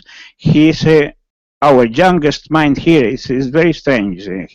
We are in presence of very bright young people: Fabiano, Christopher, Robin, and of course, I will put him in that very young mind. So, Chris. Thank you so much, Fernando. I hope you can excuse the fact that I tried to make you into a radical Benjaminian revolutionary in my talk a little bit before. So. I'd like to present here today a little bit about my own work on philosophy of networks, which was the subject of my first book, Networkologies, the Manifesto, and then from there I'm working on a second volume of this, which will be discussing all the technology which inspired this. And it's my belief that the network is one of the most disruptive images of thought in our contemporary age. Certainly that term that Robin mentioned is something that's very important for Deleuze, the notion of an image of thought. And in Western history, we have imagined thought in a wide variety of ways. Sometimes we have imagined the brain as some sort of machine. Certainly in the early 20th century, the brain was imagined as some sort of binary computer. But I think increasingly we are imagining thought and thinking as a praxis of networking. And so what brought me to this very strange project, and it has become stranger as time has gone on, I must admit. Where's the Prezi gone? Oh, it's coming back. Okay. The project has gotten stranger over time. Initially, it began with my philosophical intuition on the necessity for a philosophy that thinks relation as primary and not secondary. And certainly this is where Deleuze, but also Lacan and Hegel, oddly enough, were primary sources for me. I do believe there's more kinship between Hegel and Deleuze than might immediately be apparent, particularly through Deleuze's anxiety of influence of his great Hegelian mentor, Jean-Hippolyte. However, at the time I was working in a comparative literature department on my dissertation and had to write something on literature, even though I'd gone into it for the philosophy. I wanted to get outside of the disciplinary strictures of certain aspects of the way philosophy has become academicized in the States. And so I wrote on a figure who I believed could only be understood through networked paradigms, someone who was outside of standard histories, who was problematic and disruptive for a lot of the critical models that had been proposed. And immediately after my dissertation, I started to do some pleasure reading, and I said, well, cognitive science, I don't know much about that. And so I picked up a book on cognitive science, and there, staring before me, was a chapter on artificial neural networks, which I knew nothing about at that point, connectionist artificial intelligence. And these are attempts to simulate brain processes using simulated nerve cells, essentially. Originally, neural networks were produced with actual wire relays and things of that sort. So artificial neural networks use computer simulation. And when I learned how those things worked, it was an absolute revelation for me, because I was like, well, everything I've been looking for philosophically, and what I've been trying to do in the study of literature, in terms of creating sort of new models to deal with certain figures who don't fit in, I felt like it was incarnated in this form of artificial intelligence. And it led me to think that if everything that is most complex, the most interesting about the human mind could be reproduced by the networking of one particular type of stuff, and in this case, flows of electricity, in simulated form through these networks, if the simple networking of one stuff with itself could produce the most interesting things that humans have been able to produce. And of course, artificial neural networks are still somewhat in their infancy, but the germs of the things that make human thought the most interesting are there. Then it hit me that the mind-body duality made absolutely no sense. And this was sort of an intuition that had been there, but if you look at developments in neuroscience and artificial intelligence, the mind-body duality is increasingly just being called into question and being replaced by networked paradigms that really have been able to displace binarity and duality. And so this led to a massive research project on my part into soft computation, which is non-binary forms of computing, of which artificial neural networks are one of the primary types. And you know, in terms of where artificial neural networks are going, the Google and Facebook facial recognition algorithms, that's artificial neural networks. They call it deep learning, and that's because of the particular type of artificial neural networks. But really sort of the cutting edge AI that is now increasingly becoming part of our life world. And will probably continue to do so in incredibly disruptive ways, and disruptive in both good and disturbing ways, not that those are necessarily always separate. Increasingly are making use of these non-binary forms of computation. So it led to a massive research project in that, as well as complex system science, which is what chaos theory sort of turned into when it grew up. Complex system science draws on a huge number of fields, but it primarily, well, one of the major tools at work in this is quantitative network analysis, the analysis of the shape and form of particular types of networks and what can be learned from the study of the networks themselves. And these, you know, this sort of paradigm is applied to everything from artificial intelligence to schools of fish to flocking birds to ecosystems to economies to, you know, trying to simulate how crowds will leave, you know, when a fire breaks out in a theater or something like that. Network analysis has an enormous amount of permutations precisely because it is something which looks at relation as such. And this led me, the philosopher in me, perhaps, to ask a question: what would be gained if perhaps we use the notion of a network as a lens to look at everything and anything? And my intuition was that this would be profoundly disruptive in the sorts of ways that I'd been looking for philosophically, particularly due to the influence of Deleuze. The notion that a network could be homogeneous or heterogeneous. The notion that a network was a model for thinking relation as such. Well, if we thought of a network as anything that's composed of parts that are somehow tied together, be it through negation or through affirmation, and if these parts are always distinguished from a background and are potentially layered in infinite potential layers of scale in a fractal sort of way, then a network could be anything, anything whatsoever, from love to economies, to bodies, to mathematical objects, to languages, to meanings, to organisms, to anything imaginable. And so my project became a wager. Could I develop a way of looking at the world, a lens, a sort of virtual reality structure for augmenting our everyday reality, whereby everything was seen as a form of networking? And rather than view this as the way things are, to view it as a wager, as a virtual reality intervention, and as an attempt to develop something which would only find its value metaleptically, which is to say that rather than look for apodicticity or certainty or proof or anything like this, that this would be a descriptive philosophy, one that takes the lessons of Gödel and Heisenberg and deconstruction and postmodernism seriously, and rather than looking for truth, looks for rather productivity, in the Deleuzian sense. Deleuze famously says, I don't want you to get my work right, I want you to put it to work. And so my wager was to see, could I put the notion of a network to work in a way that would help to diagnose some of the primary problems of contemporary society, that could resolve some of the impasses of post-structuralism and its ability to provide new models for our world, and to actually use it to create something, perhaps a fantasy structure or a virtual reality that then could become actual to the extent to which it was able to dialectize, in a certain sense, certain anxieties and impasses within the culture, to create new transits where perhaps there weren't any before. And so the project began with that. And in the process of putting this together, the notion of a network, which comes from the mathematics of graph theory, which is then applied by complex system science and in artificial intelligence through neural networks, it started to morph radically. And this makes me think of what Fernando talks about. When you take a mathematical object, you don't fully know what it is until you put it in a variety of sites. And when you permute it, you're able to see the potentialities of that mathematical object in a whole variety of new ways. And so the notion of a network really did have to morph as I began to use it to talk about a wide variety of phenomena. So if you could just go into this presentation, which I guess we will not be able to get to everything. Quinn, could you advance us a little bit? Well, some of it's on the ceiling, but can we zoom a little bit to get this a little more? There we go. Okay, so everything in the world of experience and meaningful realities can be understood as a network of networks which are composed of nodes, links, grounds, and levels.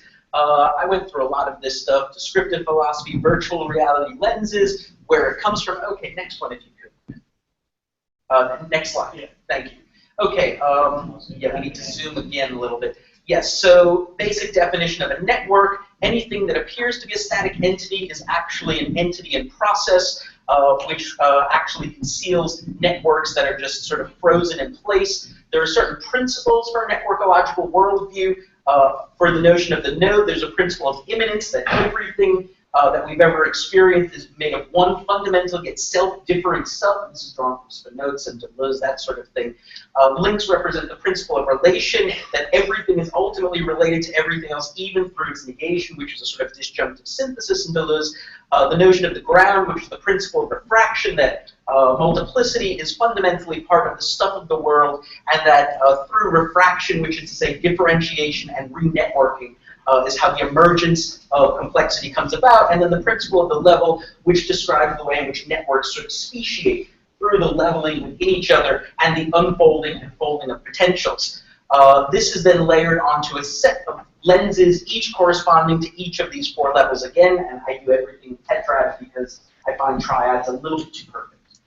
Tetrads hit me as that destabilizing something that keeps the tetrad, that keeps the triad off balance. And so I look at how networks can be used to think of worlds of experience, languages of meaning, economies of value, and then brains of thinking. And of course, the notion of thinking and brain there is widely expanded from the traditional notions. Thinking, in effect, here is recast as networking, and philosophy with that. This brings with it a critique of over-reifying and centralizing networks, which is something that comes from complex system science. And over-reifying networks, according to complex system science, can be seen as taking traditional conservative or cancerous modalities. And this is something I get from Deleuze and Guattari, right? The fact that reification has two sides in our contemporary world: the more traditional forms of paranoia and these sort of cancerous modalities of capitalism These are both forms of over-reification, even if they work differently. But if you look at robust networks in the world, those which are able to robustly, and by robustly I mean sustainably, allow for the emergence of complexity, they are those that do not cut themselves off from their environment, but rather allow for the intertwined complexification of themselves and their environment, precisely because they are intertwined. And this happens primarily when these networks are distributed rather than centralizing in nature. There are certain paradoxes to networks, which you can look at the Prezi, it's all there, I'll send you the links. But these are the ways in which networks are not totalized, right? The ways in which networks fundamentally cannot ever capture everything, because they have a certain set of built-in impasses. But those then become seemingly paradoxically the conditions of possibility for the ways in which networks can provide meaning when interpreting a variety of phenomena. Next slide, please, Quinn. I know I'm going real fast here, folks, but you can all, I guess, look at this at your leisure. I just want to give sort of the big picture here. Not Zoom. Sorry, no problem. there we go. Wait. Hold on. It's the one previous, right? Rational, metilated. Wait, which one comes after? Yes, that one. That's the one. Yeah. It was right after. Okay, yeah. So you might have noticed I'm using certain value-laden terms here. A lot of these are abstracted from complex system science, but I define them in some very philosophically strange ways. There's a lot of circularity here. A lot of what you see here is in some ways more similar to category theory than anything that you might expect from a relatively hard science. So the definition of complexity here, some people wonder when you talk about complexity so much, and from this perspective, everything that exists can be seen as complexity, which is to say dormant emergence, right? The fundamental stuff of the cosmos is emergent. Then everything that is not currently in the process of emergence, such as a table, would be dormant emergence, which is complexity.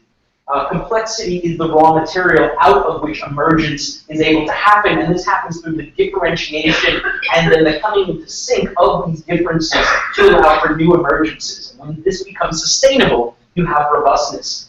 Thinking is that which is able to enable a greater emergence into robustness. And if these definitions all seem circular, they absolutely are. This is a sleight of hand. It is a virtual reality intervention. But after Gödel, we have the ability to say, well, how is math continuing, if not by something like a form of circularity? How is meaning continuing if the ability to ground any system, including linguistic systems, doesn't have to some extent a sleight of hand going, right? There's a way in which circularity has to become integrated into systems in order for them to be productive.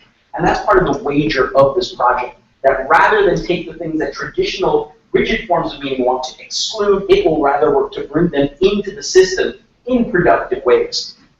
Okay, this is one of the next slides, I believe. And it talks about the things that in natural systems tend to potentiate emergence. And this is diversity. Wait, next slide. Yeah, I feel like our slides got out of order here somehow because no, that's not our next slide. Yeah, that was previous. Yeah, previous. We're totally out of order here. No, it's okay. Yeah, this is where I was hoping to go. Okay, anyway, the things which potentiate emergence in certainly living in physical systems are diversity of materials, which links up to the notion of the node, diversity of materials, which are intertwined through networking, energetic metastability, which is on the cusp between too much energy and too little energy, and then feedback, which leads to the potential for sync, and hence the ability for greater emergence. I realize I'm throwing a ton of stuff here, but that's why there's a book. So feel free to look at that, contact me, ask questions, but the basic notion is that I do believe that network can be used to talk about everything and anything in the cosmos. I think this is a productive enterprise because I think networks are being used in very destructive ways in our world today. I think the discourse has to be reclaimed. I think developments in artificial intelligence are already using these things, so we need to be able to speak to these discourses and speak back to them. I think the discipline of complex system science allows us to reframe issues of networking in ways that are potentially not only non-destructive, but allow for critique of both fundamentalist forms of paranoia and cancerous over-edifications as well, and allow for a view of distributed development, which finds its avatars actually in working ecosystems in the natural world. So I guess we can leave it there, but yeah, thank you so much, Fernando. Oh, thank you. I was by chance today hearing a recital of the Tchaikovsky winners for the international competition. There were 4 gold medals in cello, in piano, in male voice and female voice. I think that these 4 people that have talked today are really gold medalists in our new thinking.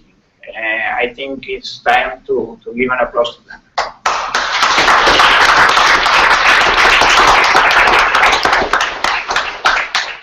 So we are opening now the general dialogue. Any questions that you have, you can address any one of them. I hope, I don't know if Robin is also hearing. Yeah, Robin's here, he's here. Okay. So please. I have 2 questions or remarks. One is more the technical side, one is on the, well, I don't know, I'll see as it comes out.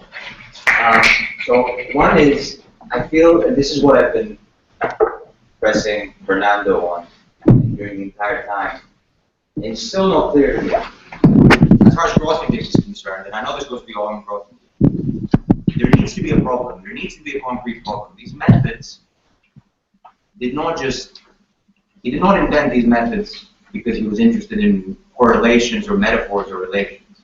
They were invented for a very specific problem, extremely concrete problem that in which all the methodological stuff that rose above it was not part of the problem initially to begin with, right? So I feel there's been a pervasive confusion for me, at least, or I haven't been able to analyze it, if you will, between what all of you consider the method and the problem.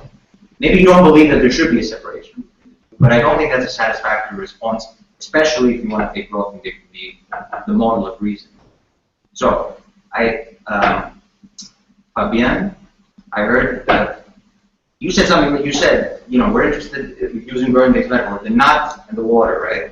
But what is the nut? What is the problem? What is the concrete problem that each of you is interested in? I still feel I don't have an answer to that, and even from Fernando, I don't have an answer to that, because when I've asked you, you resort to saying the purpose is to understand the connections and this and that, but this is the method. This is not the problem. The connections are the method. The problem has to be independent of the connections that are made, and you know could exist in a specific discipline. Okay, so that's one. What do you see as the problem, essentially? In summary. I think we can go with that, and then we go to the second part. Okay. The specific problems, if you want in this order. No, very quickly. I think no, what is the nut? I think maybe I went over it very quickly. You said the identity of yeah, that's okay. The nut. Yeah, that's the kind of paradoxical relation to identity, and the fact that we don't need to negate ontological question. That is, what is the question of the being of art? It's not to negate it, but to retake this question with the models that Fernando is talking about, that we can really take anew these questions. And Grothendieck clearly can bring to a new type of ontology that's of art. That's what I was saying. So the nut is the identity. Does it seem like a valid problem to you? Or? I mean, it's not for me to decide. You know. I would say a constraint for me, at least it's faithful to the spirit of Grothendieck, is that the problem is stateable without mentioning anything in the method. The Weyl conjectures don't mention anything that has to do with it. Topuses or sheaves or anything like that. Yeah. It's something that exists completely independent. Yes. So that would be the most strict constraint on what the statement of the problem is. I mean, I would just say that the notion that you have to separate the problem from the methods is an assumption. And I think every question has predispositions built into it. So there are certain constraints of what would be acceptable, even if they're implicit, right? So what the mathematical community might even consider a valid answer. Granted, as you said, the methods that were used were not certainly explicitly stated, but I don't accept the fact that there's a necessary separation between problems and methods. Oh, I didn't claim that, but I claimed that if Grothendieck is going to be both, there has to be. Why? Because that's why he developed his methods. For that specific problem. They were guided by a very concrete problem that pre-existed, predated, and is still independent. I think I can comment on that as a mathematician, yes. I mean, if you think of the, the Fermat conjecture, for example, the statement that for integers, for positive integers, there is no solution of x plus xn, x to the nth power, plus y to the nth power equals z to the nth power, beyond 2. So, 3 square plus 4 square is 5 square. But if you go to the third powers, it doesn't exist. That is kind of the conjecture. That's a problem, yes? Is it true or not? Okay, this is a very concrete, very classical problem from Fermat many 100 years ago, right?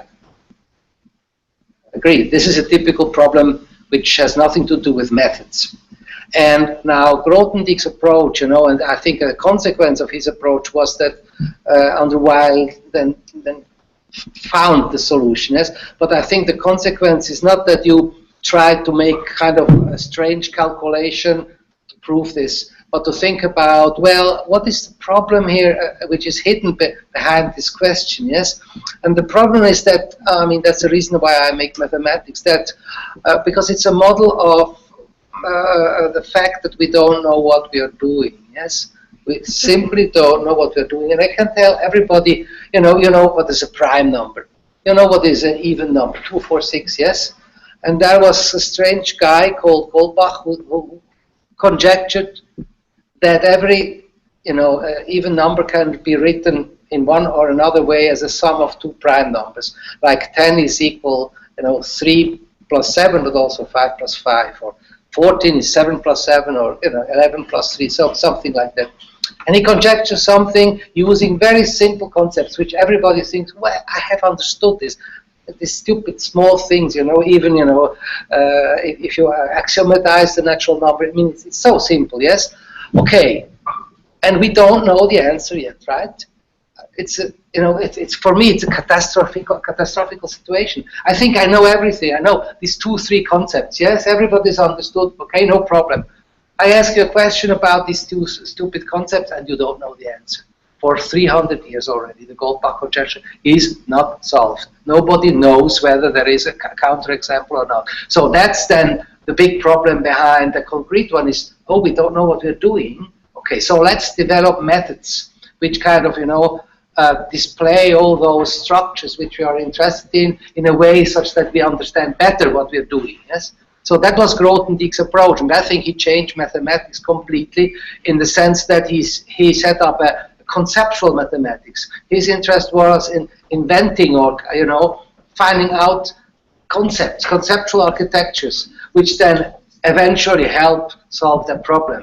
But that was just the final thing. So he was very angry at Deligny, his student, who solved the Weil conjectures, because Deligny knew everything, about the algebraic geometry. But at a certain moment, he used a trick, a strange kind of calculation, and he called that a trick. And he said, well, I could take that shorter road to the solution. And Grothendieck was really angry because he said, this guy is not interested in mathematics. He was just, cut the coconut. So that was kind of, the difference between mathematics and just problem killers. Yes, and the mathematicians who are problem killers are just useless. They don't help anything. They're just kind of boom, boom, boom. This is, the Wild West of mathematics. And I think that should be a little bit an answer to you. No, this is not too extreme. But because there are guys who really are not interested in, what is the conceptual architecture, right? They just want to solve the problem like boom. So that was not interested in developing vectors. Not at all. Ultimately, this is not completely. No, I mean it is I think I explained it's a motivation, yes, to rethink all these concepts because it proves we don't know what we are doing. I mean, if the Goldbach conjecture doesn't tell you, that we don't know what we are doing, then I don't know which example you need. It's such a simple, stupid fact that I put 2 things together and I don't know the answer. That proves I don't know what I'm doing. This was Grothendieck's interest. It was a concrete problem, but it proves that we are not knowing what we're doing. So that was the motivation. Well, before we go to Robin, I want to say a little thing there. It is true that Grothendieck always came from very concrete problems, but what is also true is that he invented very new and general structures. That's the important thing in Grothendieck. It's not the method. It's just completely new structures that he found out. And these new structures are very deep and go beyond the very particular problem. He was interested in those very deep structures. That was his main goal. Let's go to Robin one moment if he's there. Can he answer the first part of the question? Yeah, we're getting If not, you can begin with the second part of your question. I just wanted to say in regard to what Guino said, problems where you don't know what you're doing and everyone around you starts to not know what they're doing, those sound like the best.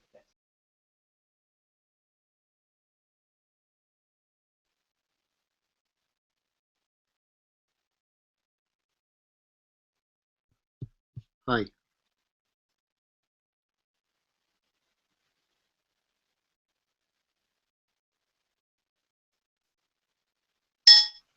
Hello? Can you hear me? Robin, is there? Okay. Okay. Yeah. I don't think I can give I will give just a very short answer to the question. I can only answer what my problem is and why I find Fernando's work valuable is in thinking under the conditions of the transmodern and the contemporary and of contemporary capitalism, is that capitalism is absolutely uncritical and can you hear me? Sorry, my screen's breaking. Capitalism is uncritical and will use any register of reality, any register of objects, in order to fulfill the functions that it wants to perform. And we live in a very confusing world where we don't understand the way in which the different strata of reality and the different kinds of objects that we deal with are linked together. And so one of philosophy's responses is to say, well, let's reduce all of these different levels, these strata of reality, these different registers of objectivity down to one level. Let's say they're all objects, or it's all sets, as in Badiou, etc. For me, that's not a sufficient answer. And so what I find valuable in Fernando's work and in the people we've heard is that if we have methods for navigation between different types of objects, different ramified types of abstraction, if we have ways of thinking the relation between the local and the global, then this might help us to navigate the world not just in an abstractly epistemological sense, but in the sense of actually being able to engage with the reality that we're living in such a way that we're not continually subjected, when I was talking about the case of obesity, for instance, without being subjected to dichotomies and bad alternatives between politically loaded images of the world and of thought. I don't know if that answers the question, but Let's go to the brief second part. Yeah, I'll ask the second part. I feel another thing that I wouldn't agree with is this move from the object to the relation. I don't think, again, with Grothendieck in mind, I'm not saying independently this idea, you can do anything you want with it, but with respect to invoking, because I guess it's in the spirit of the current discussion, right? Mathematics of Grothendieck. The object is always very well determined as far as I'm concerned. The object, we know what the object is. We don't discover what the object is. Given a specific problem, what we're interested in, what are the essential features of the object to solve the problem. But the object itself, whether it's a variety, whether it's a curve, whether it's a solution, whether it's whatever, we know what that is. The object is fixed. It's exactly because we know what the object is that we're able to abstract from it. it's exactly because we know what the object is that we can place it in different categories, different contexts, etc., etc. So I don't think it's true to the spirit of Grothendieck's work that the object is here. You think we knew what an object, what a point was before Leibniz and Newton? What? Did you think we knew what a point was?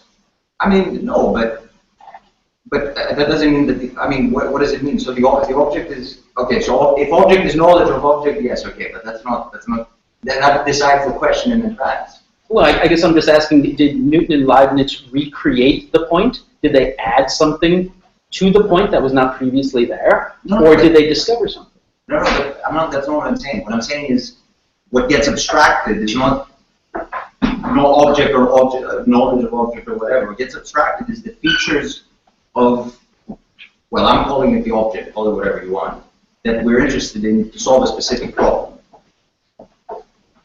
Now, you can doubt that number theorists, for example, or other people you can doubt that, the natural numbers are not the same thing. The number theory is saying geometers are studying different things. Of course, you can do that. But, at some point you say, okay, we're studying the same object, but are interested in different features to solve different concrete problems. Anyway. I think it depends a little bit on your definition what is an object, yes? But in mathematics, there is a very famous problem field which is called moduli problem. Moduli problem is the question of the existence of an object which has certain properties. So you only know the behavior of the functorial aspect, as I said earlier today, but you don't know whether there is such an object. So whether this behavior is reified by an object of a certain type, like an algebraic variety or something like that. So it's not true that the object always exists, yes? It can be that it exists or not, and then moduli theory tells you, like David Mumford has worked very strongly on that, the question of do certain objects exist or not. You only know the behavioral system, but you don't know whether the object exists. So it's not true that the object always exists, yes? Do the numbers about which Boas conjecture stated, is that a fixed thing, or do we abstract them? No, that's a fixed thing. Right. Exactly, that's what I'm saying. Yeah, but that's that's another problem. You are saying always the object exists, and that's not true. There are some cases where it exists, other cases where it doesn't exist, and I have to prove that it exists. And sometimes it doesn't exist. Some functors are not representable. Period. And there are also some relevant questions here. There are also some other moments in which even the most basic mathematical object in principle, between quotes, the group, does it exist or not? Was it invented by Galois? Does it exist or not? It's not clear at all. It's not a very clear question. Let me finish there. We have other questions here.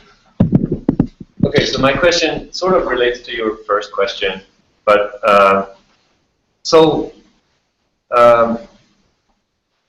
think it's important to remember that there's an infinitude of mathematical theories and structures and methods. Some of them are being deemed more important than others. In the mathematical culture, it is almost always because they solve a certain problem. Hence, that's why I think your question is relevant. My sort of a brief interpretation of what I've seen today is that, we have sort of understandings of objects like Yoned's lemma. We could have talked about that 100 years ago, and people would have understood the essence of Yoned's lemma anyway. Sort of like, well, we understand an object through different interpretation of it. That's storytelling or whatever.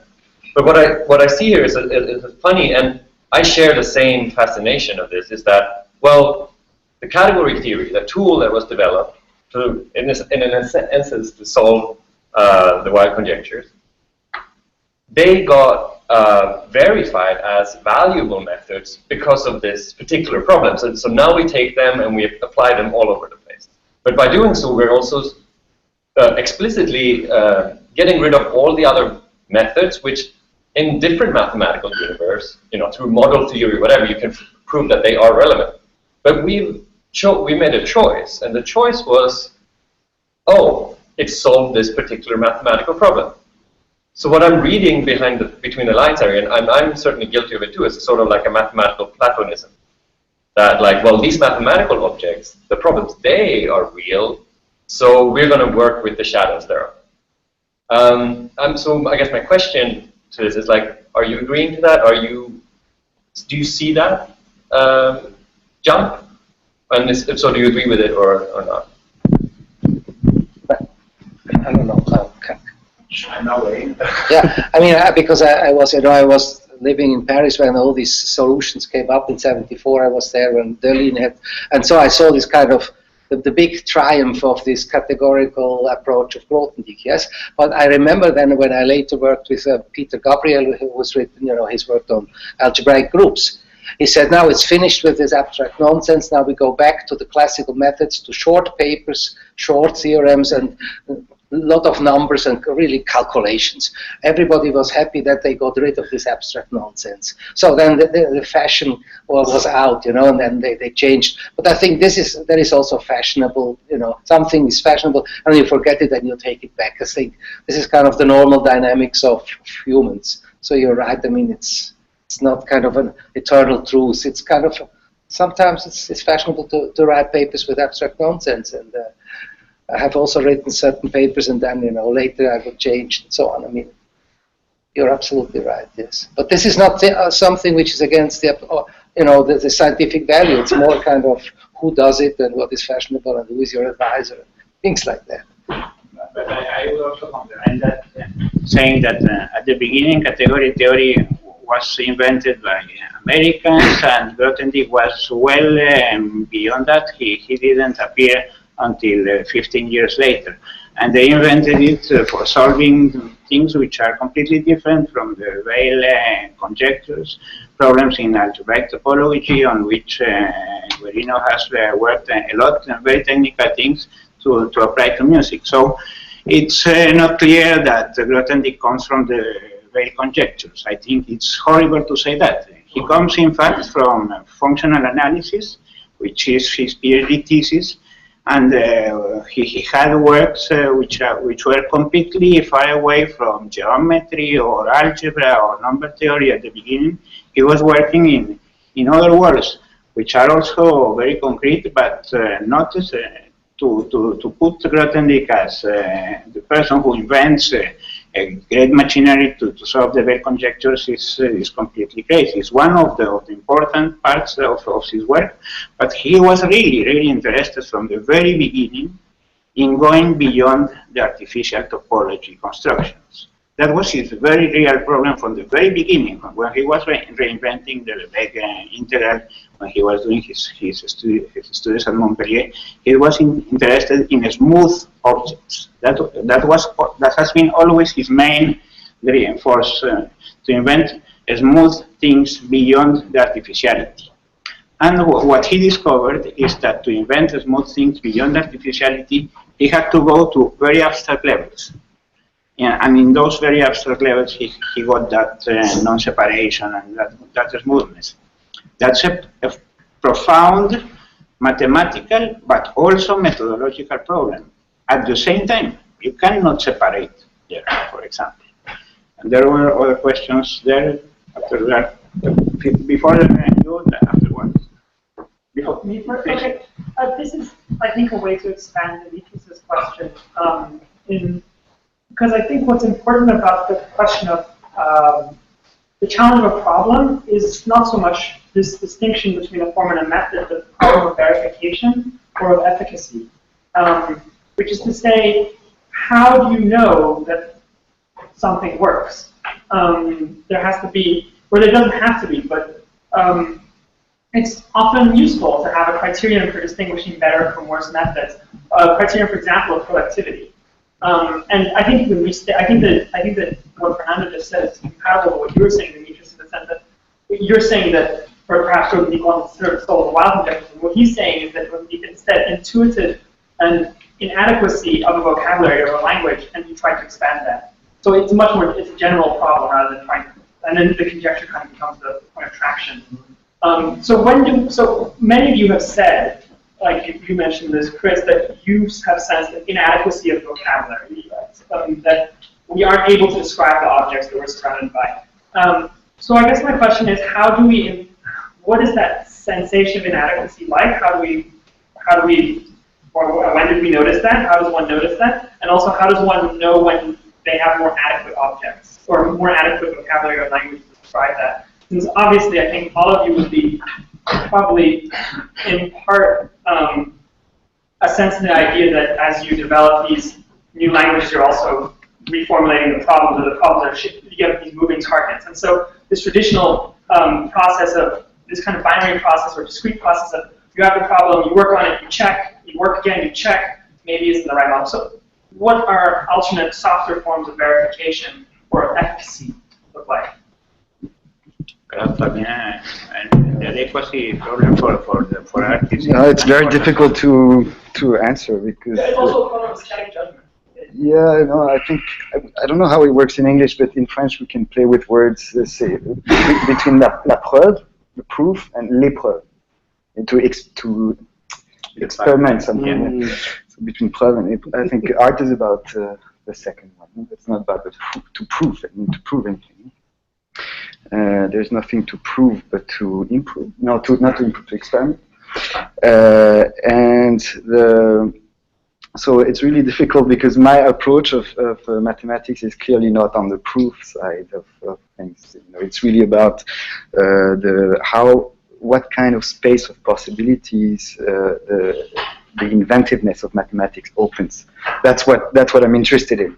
And in a way, it's like I see the type of mathematical formalization that Fernando talks about as, you know, it's a map of possible worlds, and I try to take these kind of wild maps and see how we can do such moves in art, but really not by just aesthetization, by an aesthetization of mathematics. That's to respond to your question.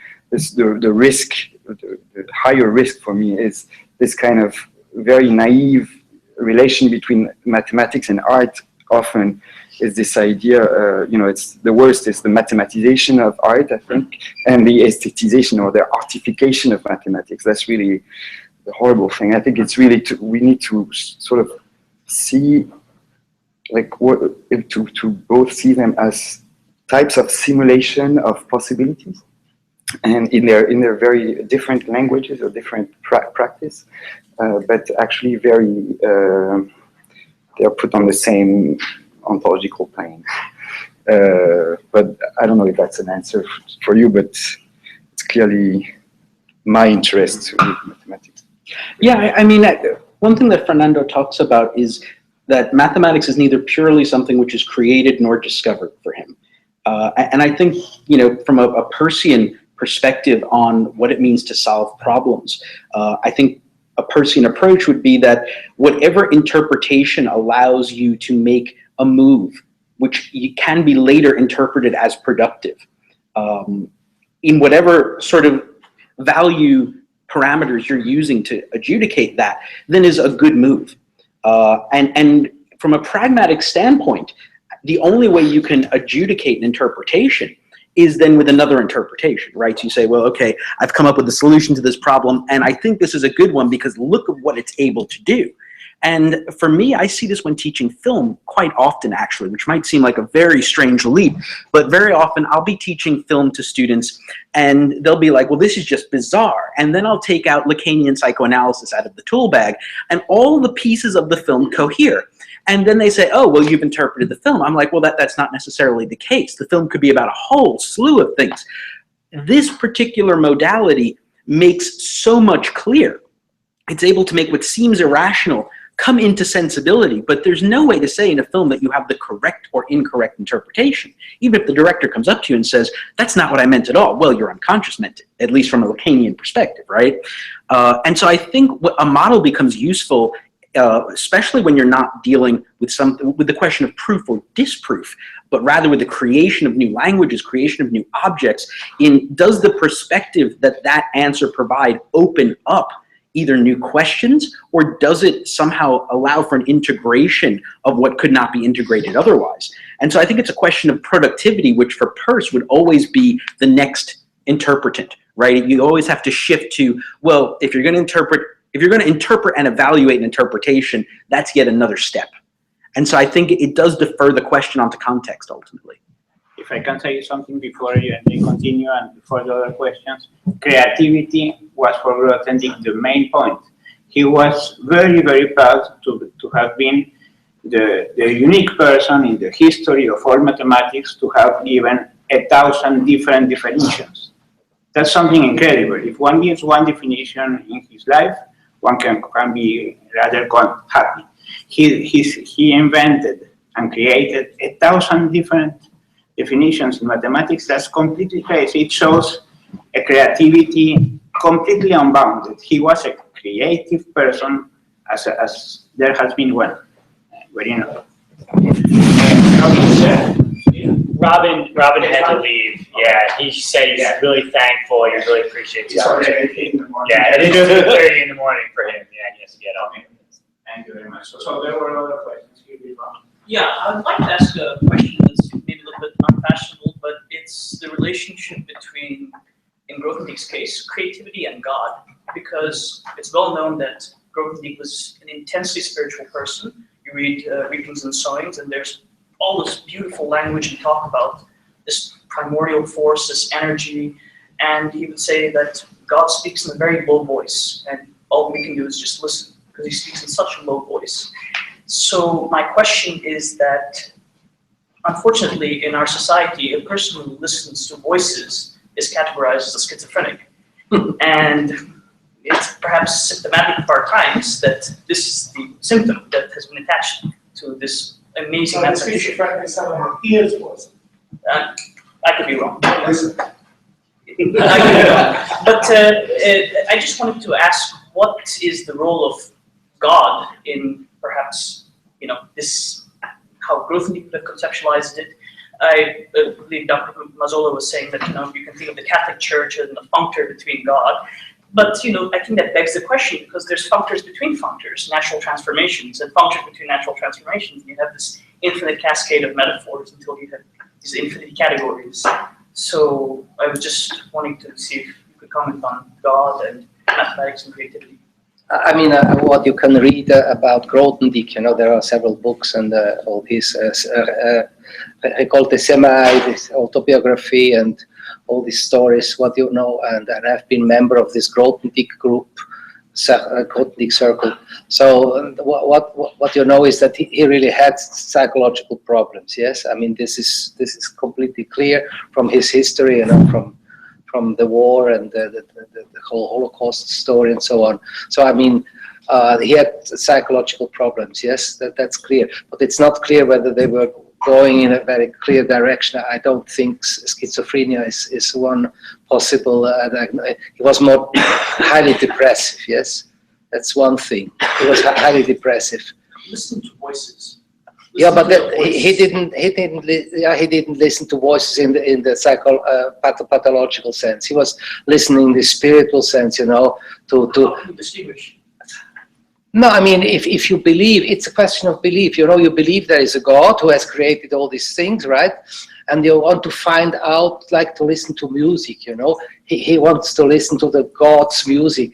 And that's what he's doing when he makes mathematics. I mean, this is, you can classify as you want it, but he had this kind of relationship to whatever you call a creator. And he also wanted to talk to God. He wanted to force God to talk to him. Yeah. That's why he would not eat for a certain time, and he nearly died because, of course, he could not hear anything, and then they gave him something to eat and so on. He was kind of fighting, and also with the devil, that's also very famous, the story that the number pi, the circumference, why this is a transcendental number, because God created this as number 3, just a simple number 3. And then he turned away while he was doing other things while creating the universe. Then the devil came and deformed it to pi, And he believed that. I mean, he was full of those strange stories. So I think there is kind of psychopathological thing too there. And so I think I would not rate that too high. He was also a little bit crazy. Why not, Maybe you want to make him a saint. He's not a saint. He's just a genius, but, also crazy like all the others, Yeah, I'd like to take a completely opposite tack. I mean, from the perspective that everything in the cosmos can be seen, and everything in the experience can be seen as a form of networking. What I came to the conclusion is that, well, a couple things. First of all, God is an attempt from pattern completing neural networks to complete the largest pattern of our possible experience. Furthermore, the notion of God is deeply networked into a variety of cultural phenomena. I'm not sure if any of those are the same as the word God, which is also a part of human linguistic networks.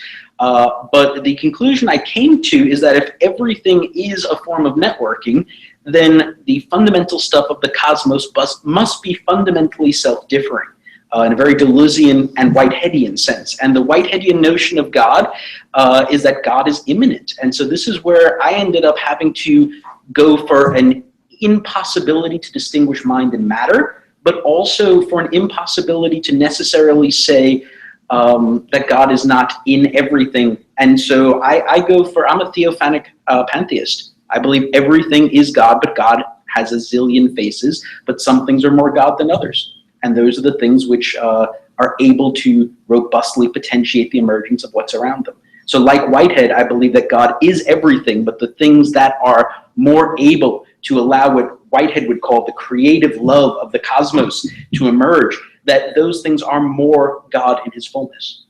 But now you're talking about your beliefs and not about Grothendieck. No. But I think to say, what Grothendieck was saying, I mean, artists hear voices all the time. I think hearing voices, I mean, Moses would have been called a schizophrenic. So would most of the prophets, I think. Grothendieck didn't hear voices. I know. That's wrong. Yes. That's not the truth. Yes. Well, then again, to hear voices and to listen to them are two separate things.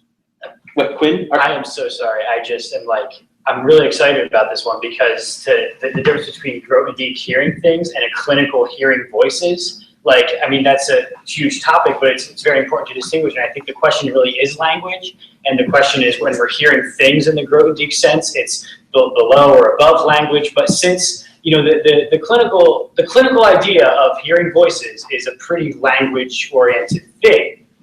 And we're talking about inventing new languages here. So clearly, the creative sense of hearing things isn't necessarily a language. Let me go before continue here. Excuse me, Fabian. No, I don't know. Maybe what I can say is that my interest in Grothendieck and in Topos theory is probably big. Is really not this, not his own beliefs in the potential God. It's actually the fact that from my understanding, it's a type of logic, as Badiou say, which immanentizes itself, a logic which immanentizes its own logic, and the type of thought that this brings about, and this idea of something which it's really something which excludes the possibility of any God. And because it's a thought which transforms its thought, and it can never be reified in the big thinker, as such. But the risk is, and I think you step in the risk for me, is the God of relations. To say, okay, then you have this immanentizing logic and relations, and functors and morphisms. So there is a God of all this bath, of transformation, the one that's the bath God. And I think that's the risk of the cosmical Peirce, in a way, when he extends the logic of relatives and the Peircean logic, when you extend it to the cosmical hypothesis, the fact that there is just the generic universe and differentiation. I think this leap is really, that's where I wouldn't follow Peirce. I would stop. I mean, there is the completely radically indifferent universe, which has no kind of inherent intrinsic meaning. That's my take on, and I think we shouldn't go too far into. So I don't follow you there. So this is where I do follow Peirce in that leap. Otherwise, we resuscitate the God of relations in a theory which, for me, as itself excludes any kind of God, and that's the beauty of it. Even though he had his own beliefs, but that's his problem. A small comment of me before we have 3 questions in order. A small comment about God and mathematics is something very strange because God was absolutely fundamental for Cantor, as you know. and the understanding of an absolute God was the main reason for him to invent his Alex. So for the Cantor, it was fundamental. Gödel did the most beautiful proof ever written about the existence of God. Probably you know it. It's a very short proof, a one-page proof, which is absolutely correct in everything, except that you have to accept a small modal logic. Afterwards, if you accept that modal logic is true, then you have to believe in God. So it's very strange. And for Grothendieck, of course, God was also very important in some moments. There were three questions there. So I kind of want maybe to hit on something Fabian kind of brought up, and then maybe go back to some stuff in relation to Guino's presentation. Fabian, you kind of talked about a bit about Suhel's problem with indeterminacy, I guess. Thank you. But I mean, it seems like one of the problems, I guess, with contemporary art is it sort of, I guess, mistakes the kind of incompleteness of its sort of future interpretations for this sort of absolute being of the art object to some degree, or like it kind of takes that as being the sort of fact of what the art object is. And so it kind of projects this potentiality of future interpretations into the indeterminacy of the present and makes this a kind of method, a way of kind of creating art. So it produces artworks that are deliberately sort of without any specific kind of center or form, such that they hope to be able to kind of collect to themselves this sort of like endless number of interpretations. I mean, I guess you see this somewhat as different from kind of, I guess, having the sort of structure like a score or maybe a problem or a certain sort of normative thing that you work around, and then there's a kind of gesture that like can fill that sort of score form in different ways, or a kind of interpretation that can arrive to this form that maps onto it in very specific ways. Like, I guess I don't feel like, you know, you could put like a score of Beethoven in front of you and then just spit on the piano and be like, well, I played that.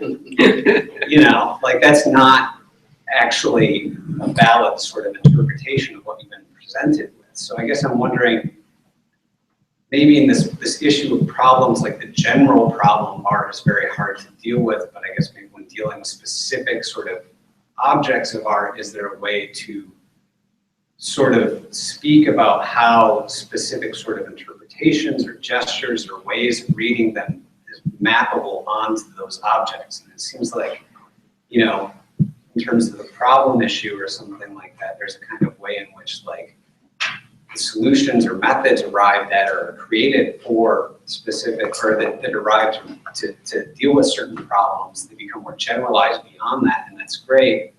And it seems like maybe with art or something, we need to invent new methods for dealing with these kind of problems of interpretation, because it's something that's like particularly critically lacking.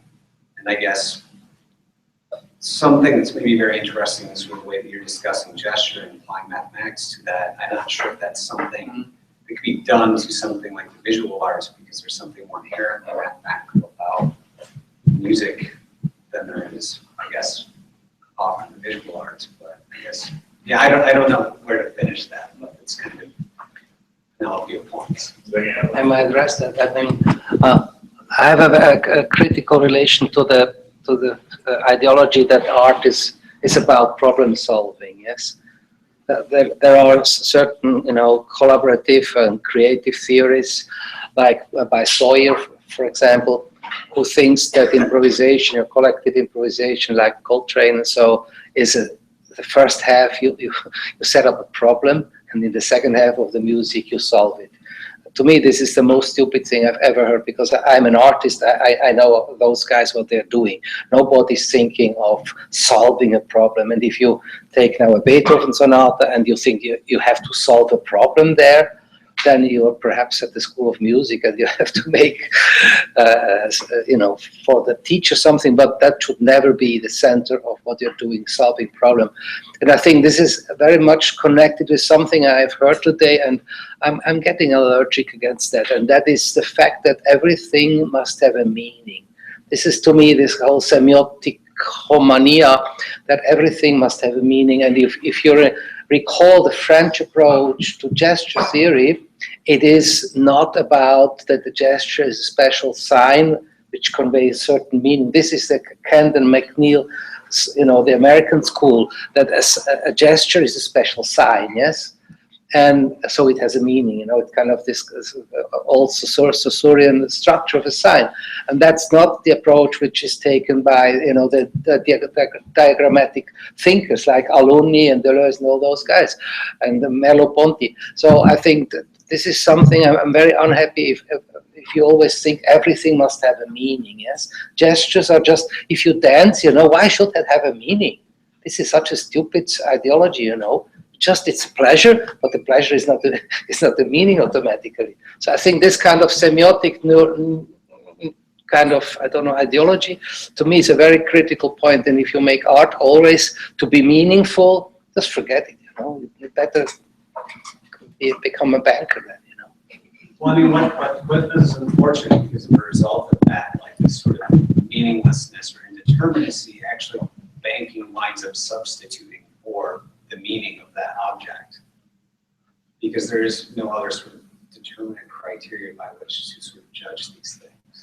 I'm talking about gestures. I remember that Jean Cavaillet, which was a very good, I think, mathematician and philosopher, he was shot by the Nazis in '43, and he said, "Comprendre, c'est attraper le geste et savoir continuer." So understanding means to catch the gesture and continue.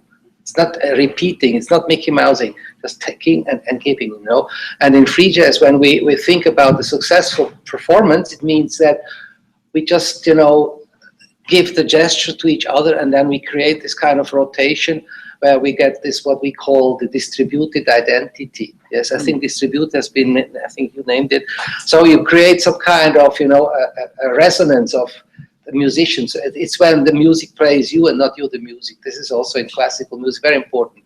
And that's a success. That's something, kind of vibration or whatever you call it. But it has nothing to do with meaning. It doesn't mean a thing.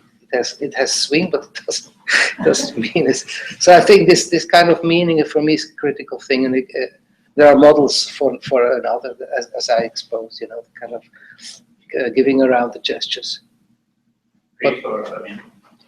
I think that sounds pretty Peircean, right? If you can put it to work on some level, then you've given it meaning.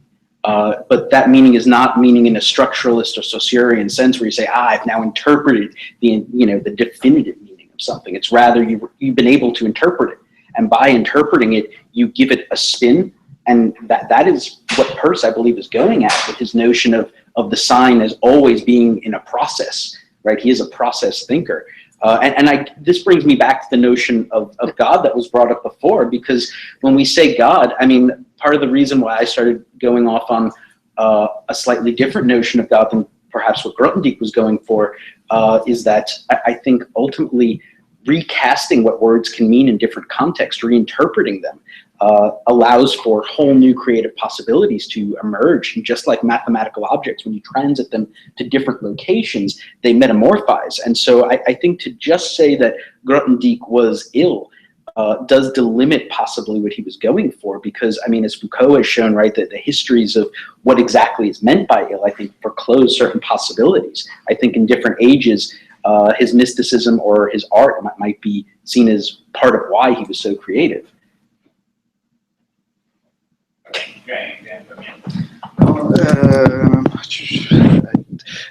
Just to respond to what you say, Joshua, I think just to go back to the question, to the problem, is that the problem of the contemporary, what I try to say, and it's clearly very Malikian, is the problem that is the avoidance of the problem. That to recognize that there is a problem, the avoidance of that is the problem, I think.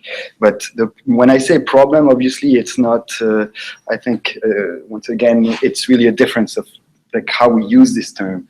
I think when I use the term problem, I think it's more in terms of like what kind of space do we generate by our gestures, and to recognize. When I say recognizing the problem, is that to recognize that the indeterminacy of art, or the anarcho-realist, that is always the exiting of art, is actually creating a type of space, because it's creating a border, either by diluting in the inside the identity of art, or renegotiating the identity of art by always exiting it.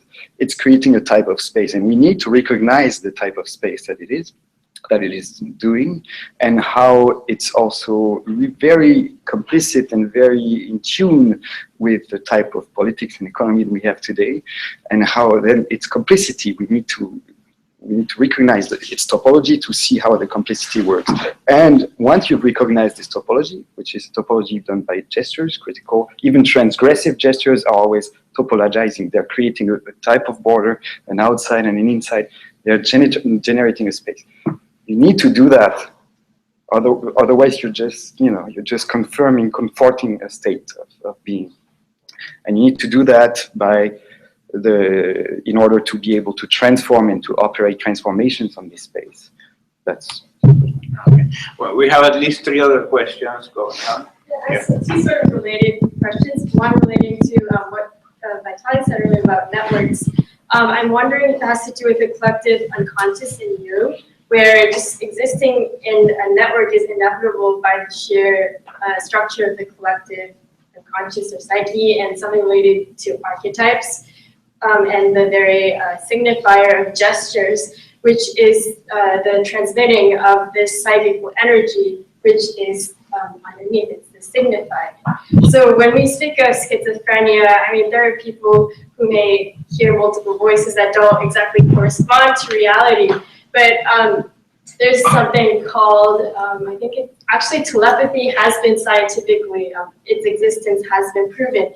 The transmitting of thoughts across people who are separated geographically, like just by existing in a network. So I could be sitting in my room in complete silence, and then I can feel some sort of affect, and I know how my friend is doing, and then I check up on them. That's exactly how they're doing. It's a sort of fair audience where it actually corresponds to reality. So I just wanted to mention that. But just relating back to your mention of networks, this has to do with you. Yeah, I mean, Jung is someone who's not that often discussed in contemporary psychoanalytic discourses, which, I mean, I find Lacan is able to do a lot of that work through somewhat more rigorous notions of signifier and images, right? So the symbolic and the imaginary, I think, is able to do a lot of the work of notions of the collective unconscious in ways that are able to speak about why it is that certain cultures have certain symbols that are essential to them, how these change over time. I think Ernesto Laclau's work also talks about this in terms of how this works with political signifiers. How these shift over time, how we invest them in certain belief quotients. In terms of, I mean, what concerns me about Jung is that he does have a sort of universalizing impulse to say that all cultures must have certain deep archetypes. And so I do find the Lacanian structure a bit more flexible. But I also find some of the object relation psychoanalysis to be really useful for talking about the ways in which our conscious and unconscious can be composed of networks of egos and object relations. Right? This is where someone like W.R.D. Fairbairn's work. He's a relatively little-known object relations theorist that came from Melanie Klein's tradition. Talks about the unconscious as a set of basically a network of egos and ego fragments and object fragments, and some of these, like icebergs, come through the consciousness and seep into the unconscious. But then there's the question of, well, what the heck does this have to do with neuroscience? Right? Neuroscientists do talk about cognitive unconscious, like the fact that, for example, we don't think through what our visual cortex is doing. We don't think what our cerebellum is doing when we walk. These things happen automatically, and they're, technically speaking, unconscious. So, do we have a situation where Freud would say, we don't have to speak about the unconscious when neuroscience catches up with things? I think that's hard to say. Certainly, I think there's always going to be an aspect of our inner function which is going to be opaque to us. And I still think psychoanalysis enables us to talk about certain sorts of things that we cannot get at in other ways. In terms of telepathy, I don't know. But I do know that spooky action at a distance, right, that's quantum physics. That's fact. Entanglement and synchronicity, do you... Well, I wouldn't say those are the same thing. But synchronicity isn't just like a manifestation of that entanglement? That's a leap, but left on that. Okay. Yeah, someone else want to jump in? No, I think we have only 5 minutes and 2 questions to go, so please, we have to be brief. I just wanted to volunteer something about gesture. And you mentioned Coltrane, and I wanted to just include the idea of standards. Oh? Standards. The issue in bebop was the idea of playing standards. Oh, standards. Yes. You're right. And the standard is somehow an equivalent of a gesture. So that was completely parenthetic, but either elicits or a smile or it doesn't. But I just wanted to raise the flag for been sitting here for 3 hours and nobody has mentioned the idea of lying. Lying? Yeah. And which seems to me to be the minimal condition of intelligence. That's what they say. I agree. Right. And so I'm in favor of problems because they're more portable than answers. That seems perfectly coherent. But the problem with meaning is somehow reflected in this inability or this refusal to deal with lying. So I just wanted to celebrate something which has been ignored, that's all. Who wants to look? Can I give, I don't know, can I just, it's more anecdotal, but I think as I'm working in a school of music, the question of truth is very secondary to artists, at least in our school. So truth or falsity is kind of a color. They deal with it like, I could take something more green or more red. It's not that they really stick to truth like mathematicians, For them, it's just, it's kind of a chord, They take this chord or that chord. So their whole discussion is completely random. If you talk about, logical values, they don't care. It's just, more a rhetorical role or whatever the situation is. So there are many people who really don't care about these truth values, yes? But this is a world which, in art you can do that. But if you do, the iPhones or technology in that way, nothing would work. That's why I wanted to preface it with the idea of standards. Because there is something which functions as a vocabulary. And so Train, when he does my favorite things, is that it's not setting up a problem and then proposing an answer. This is saying that something which is banal, as this really bad tune, can be among the greats. Yeah, but I this think is the proposition.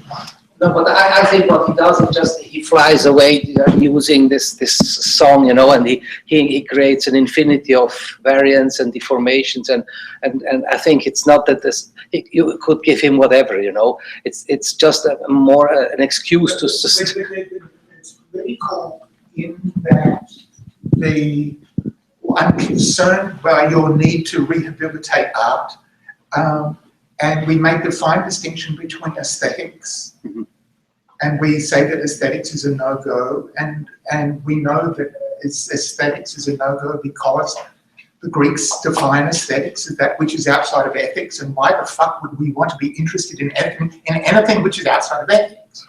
So why do we need to reclaim art? It's declared its own relevance. We don't need to go there anymore. Or we do with standard. Do you still connect the aesthetic with ethics?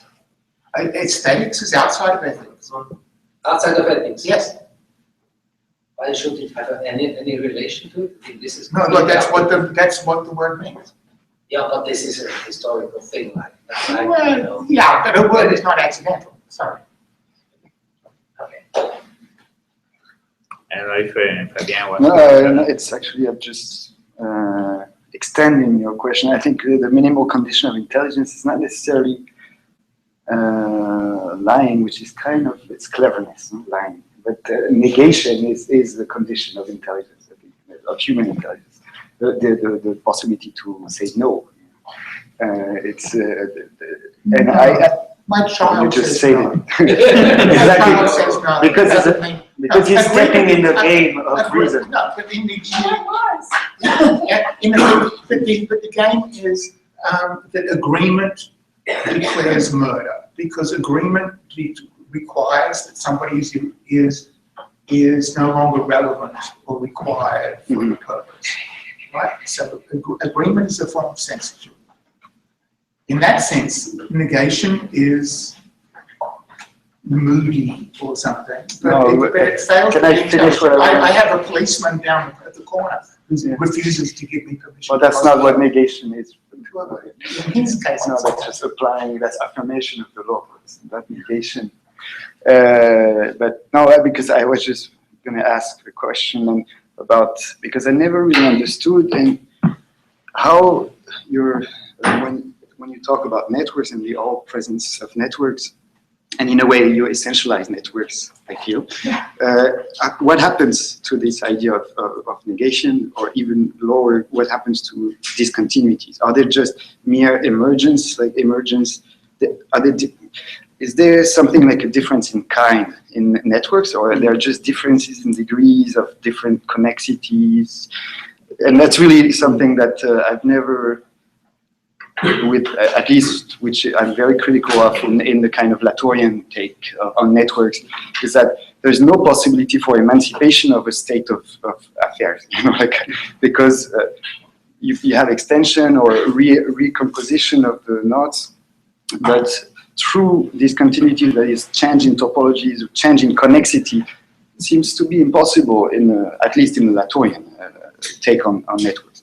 And so what happens to negation in the sense of, you know, creation of a full discontinuity? Okay, just to jump, because it's totally connected. The first chimpanzee who was taught language, Kanzi, I don't know, you can look him up, folks, he's real. Kanzi was taught human-style language using what's called lexigram boards because his vocal cords weren't developed enough and his hands not enough for sign language. And this was done by making him hang out with his mom, who failed to pick up language, but because he was so young and his brain was still plastic enough, he was able to acquire linguistic skills that the mother could not. Kanzi was also spontaneously started producing works of art, and he learned how to pretend. And the scientists did not teach him to do these things. These things came spontaneously when he began to evolve language skills. And the specific test that they use to evaluate this is the ability to transfer meaning sets from one to the other, which involves an act of negation. And so there's, if you read Terence Deacon's book, called The Symbolic Species, he makes a very strong argument for why negation is perhaps the foundational human cognitive act, because it is the ability to hold anything and anything in mind while negating it. So it's universal, yet also specifically particular. And for Lacan, certainly, it is the entry point to language. And I think the ability to gain art and pretending, lying spontaneously with it, I think is essential. Because as Oscar Wilde would say, those truth tellers will eventually be found out. Regarding what you're saying. Just saying, you know, yes. The Planet of the Apes, the last word of Planet of the Apes was no? It's no, yes. When, yeah. When whatever his name is, says no to the other chimps. Yeah. And then in second. It's the primordial word. Then they have language. Not yet. Anyway. Yeah, but what you were saying, I mean, complex systems science is all about this. The notion of emergence is when things start working together and then they jump a level spontaneously. And so I think the clearest example is you're at a sports stadium and people start doing the wave. At some point, we don't know where the wave starts. If you try to start it, it never works out. But at some point, it takes on a life of its own. and you become part of some transvisual thing that is neither individual nor fully collective. And that thing happens because of the sync that is not in any particular part, it's distributed between the network. And this is something we see in flocks of birds and schools of fish. Everyone follows local rules. But the thing that emerges is of fundamentally different nature because it doesn't resemble in any way, shape, or form the rules or the parts. So sort of the scientific definition of emergence is something that is more than the sum of its parts. That through the following of local rules produces something that is truly novel. Does that somehow address your question? Yeah, but I don't know. That's really, I've never saw this, but I feel that the kind of, for example, political emancipation, for example, cannot be modeled in this way. I mean, Propaganda. Here propaganda, yes. We have the answers are here. Yes, he has done a lot of work on that already. Okay. So let me finish with the last question there. For the question. Yeah, mine wasn't a question so much, it was just a response to the God comment, which I think, in your work, I think you explained very nicely, the function of like the contemplation of the absolute as a very legitimate, I think, like way of like, pursuing intellectual problems, right? And I'm just thinking of like an absolute rationalist like Descartes, like the whole point of it in a way is like, through the contemplation of God, like he arrives at certain truths. And there's a modern reading of that, I think, which emphasizes the method itself, but there is a way in which it's weirdly, you can read it the other way around, as in like, there is, the function of mathematics in a way as somehow necessitating the contemplation of this other thing, right? And there are even, I think, precedents in like the medieval period in like the 13th century at the University of Paris when Bishop Tempier like prohibited the circulation of like certain articles of Aristotle, which introduced things like, of course, causation or like the eternity of the world, so to speak, rather than of God itself. I think like that, and that's also a moment in a way that is seen as like, oh, here you start seeing philosophy and theology like pursuing different vectors, because all of a sudden like God becomes a question, becomes an excuse for speculative thought, as in like what are the limitations of God's intellect? What could he have possibly done? Like if this world might be eternal, doesn't it mean that then he cannot destroy it anymore? Which changes in a way, I think, the direction of like theology, in the sense that theology was used to as a mode of inquiry of the contemplation of God's creations. Here it's about his mind, like how does God think, right? And this is seen as in a way kind of like the seed of modernity already, so to speak, in the medieval period. However, that also, it doesn't have to be just read in this like linear, I think, historical narrative, in that it can also be read in this way in which, rational pursuit is a way of, I think, contemplating the absolute. And I think Zalamea's work in like stressing the duality of it and this bi-directionality, I think, would maybe, answer the question about Grothendieck, which I don't know exactly how that is manifested in his work and like the context in which it comes up, but it might not need, I think, to be psychopathologized. It can be seen, I think, as a legitimate, I think, method of like intellectual inquiry that, unfortunately, I think is very taboo in our society. I think to like, whoa, God again, I thought we had done away with that. Like, that's just my take on it. Let me finish with one comment, which I think enhances everything that these gentlemen have been saying. What they are interested is in fostering creativity. Creativity in any way that you want. There are a lot of ways to improve our manhood, our civilization, and certainly creativity is fundamental. It's the fundamental force that drives humanity. All of these gentlemen are doing that very precisely, very different parts of their respective specialities, and they are going beyond that, looking at borders in which that creativity will impulse a lot of new things. And for example, for the problem of God, if the contemplation of God fosters the creativity of one person, wonderful. God exists or no, we don't know. We will never know. But if it fosters creativity, it would be nice. If instead of fostering creativity, it produces a horrible machinery of taking the liberties of the people, it's another thing completely different. But we are interested here in fostering creativity. That creativity can be studied with a lot of tools. That's what I think is our main objective here of what we are saying. There are a lot of tools. The modern, the contemporary world, our contemporary world is an absolute wonder. It's incredible that all the things that are happening in the most strange places. For example, today the greatest winner of the Tchaikovsky competition was a Mongolian, a baritone Mongolian, which was absolutely extraordinary, completely wonderful, who came from nothing. It's something strange. The things more strange are happening everywhere, and people are thinking really in a more very, very imaginative way. So if all these problems come from far behind, if all these problems come from the Greeks, from the Romantics, I think that we have a lot of new contemporary tools. Those tools are really, really interesting, and they should be studied. And I would say my last word, Grothendieck is really, really a very, very important mathematician. It goes well beyond what you can imagine, what we can imagine now. It's a creativity, it's a mathematician of the size of great, great, great mathematicians as Leibniz or Riemann. It's hard to put someone at that level. And he will change, he's changing, and he will change our culture.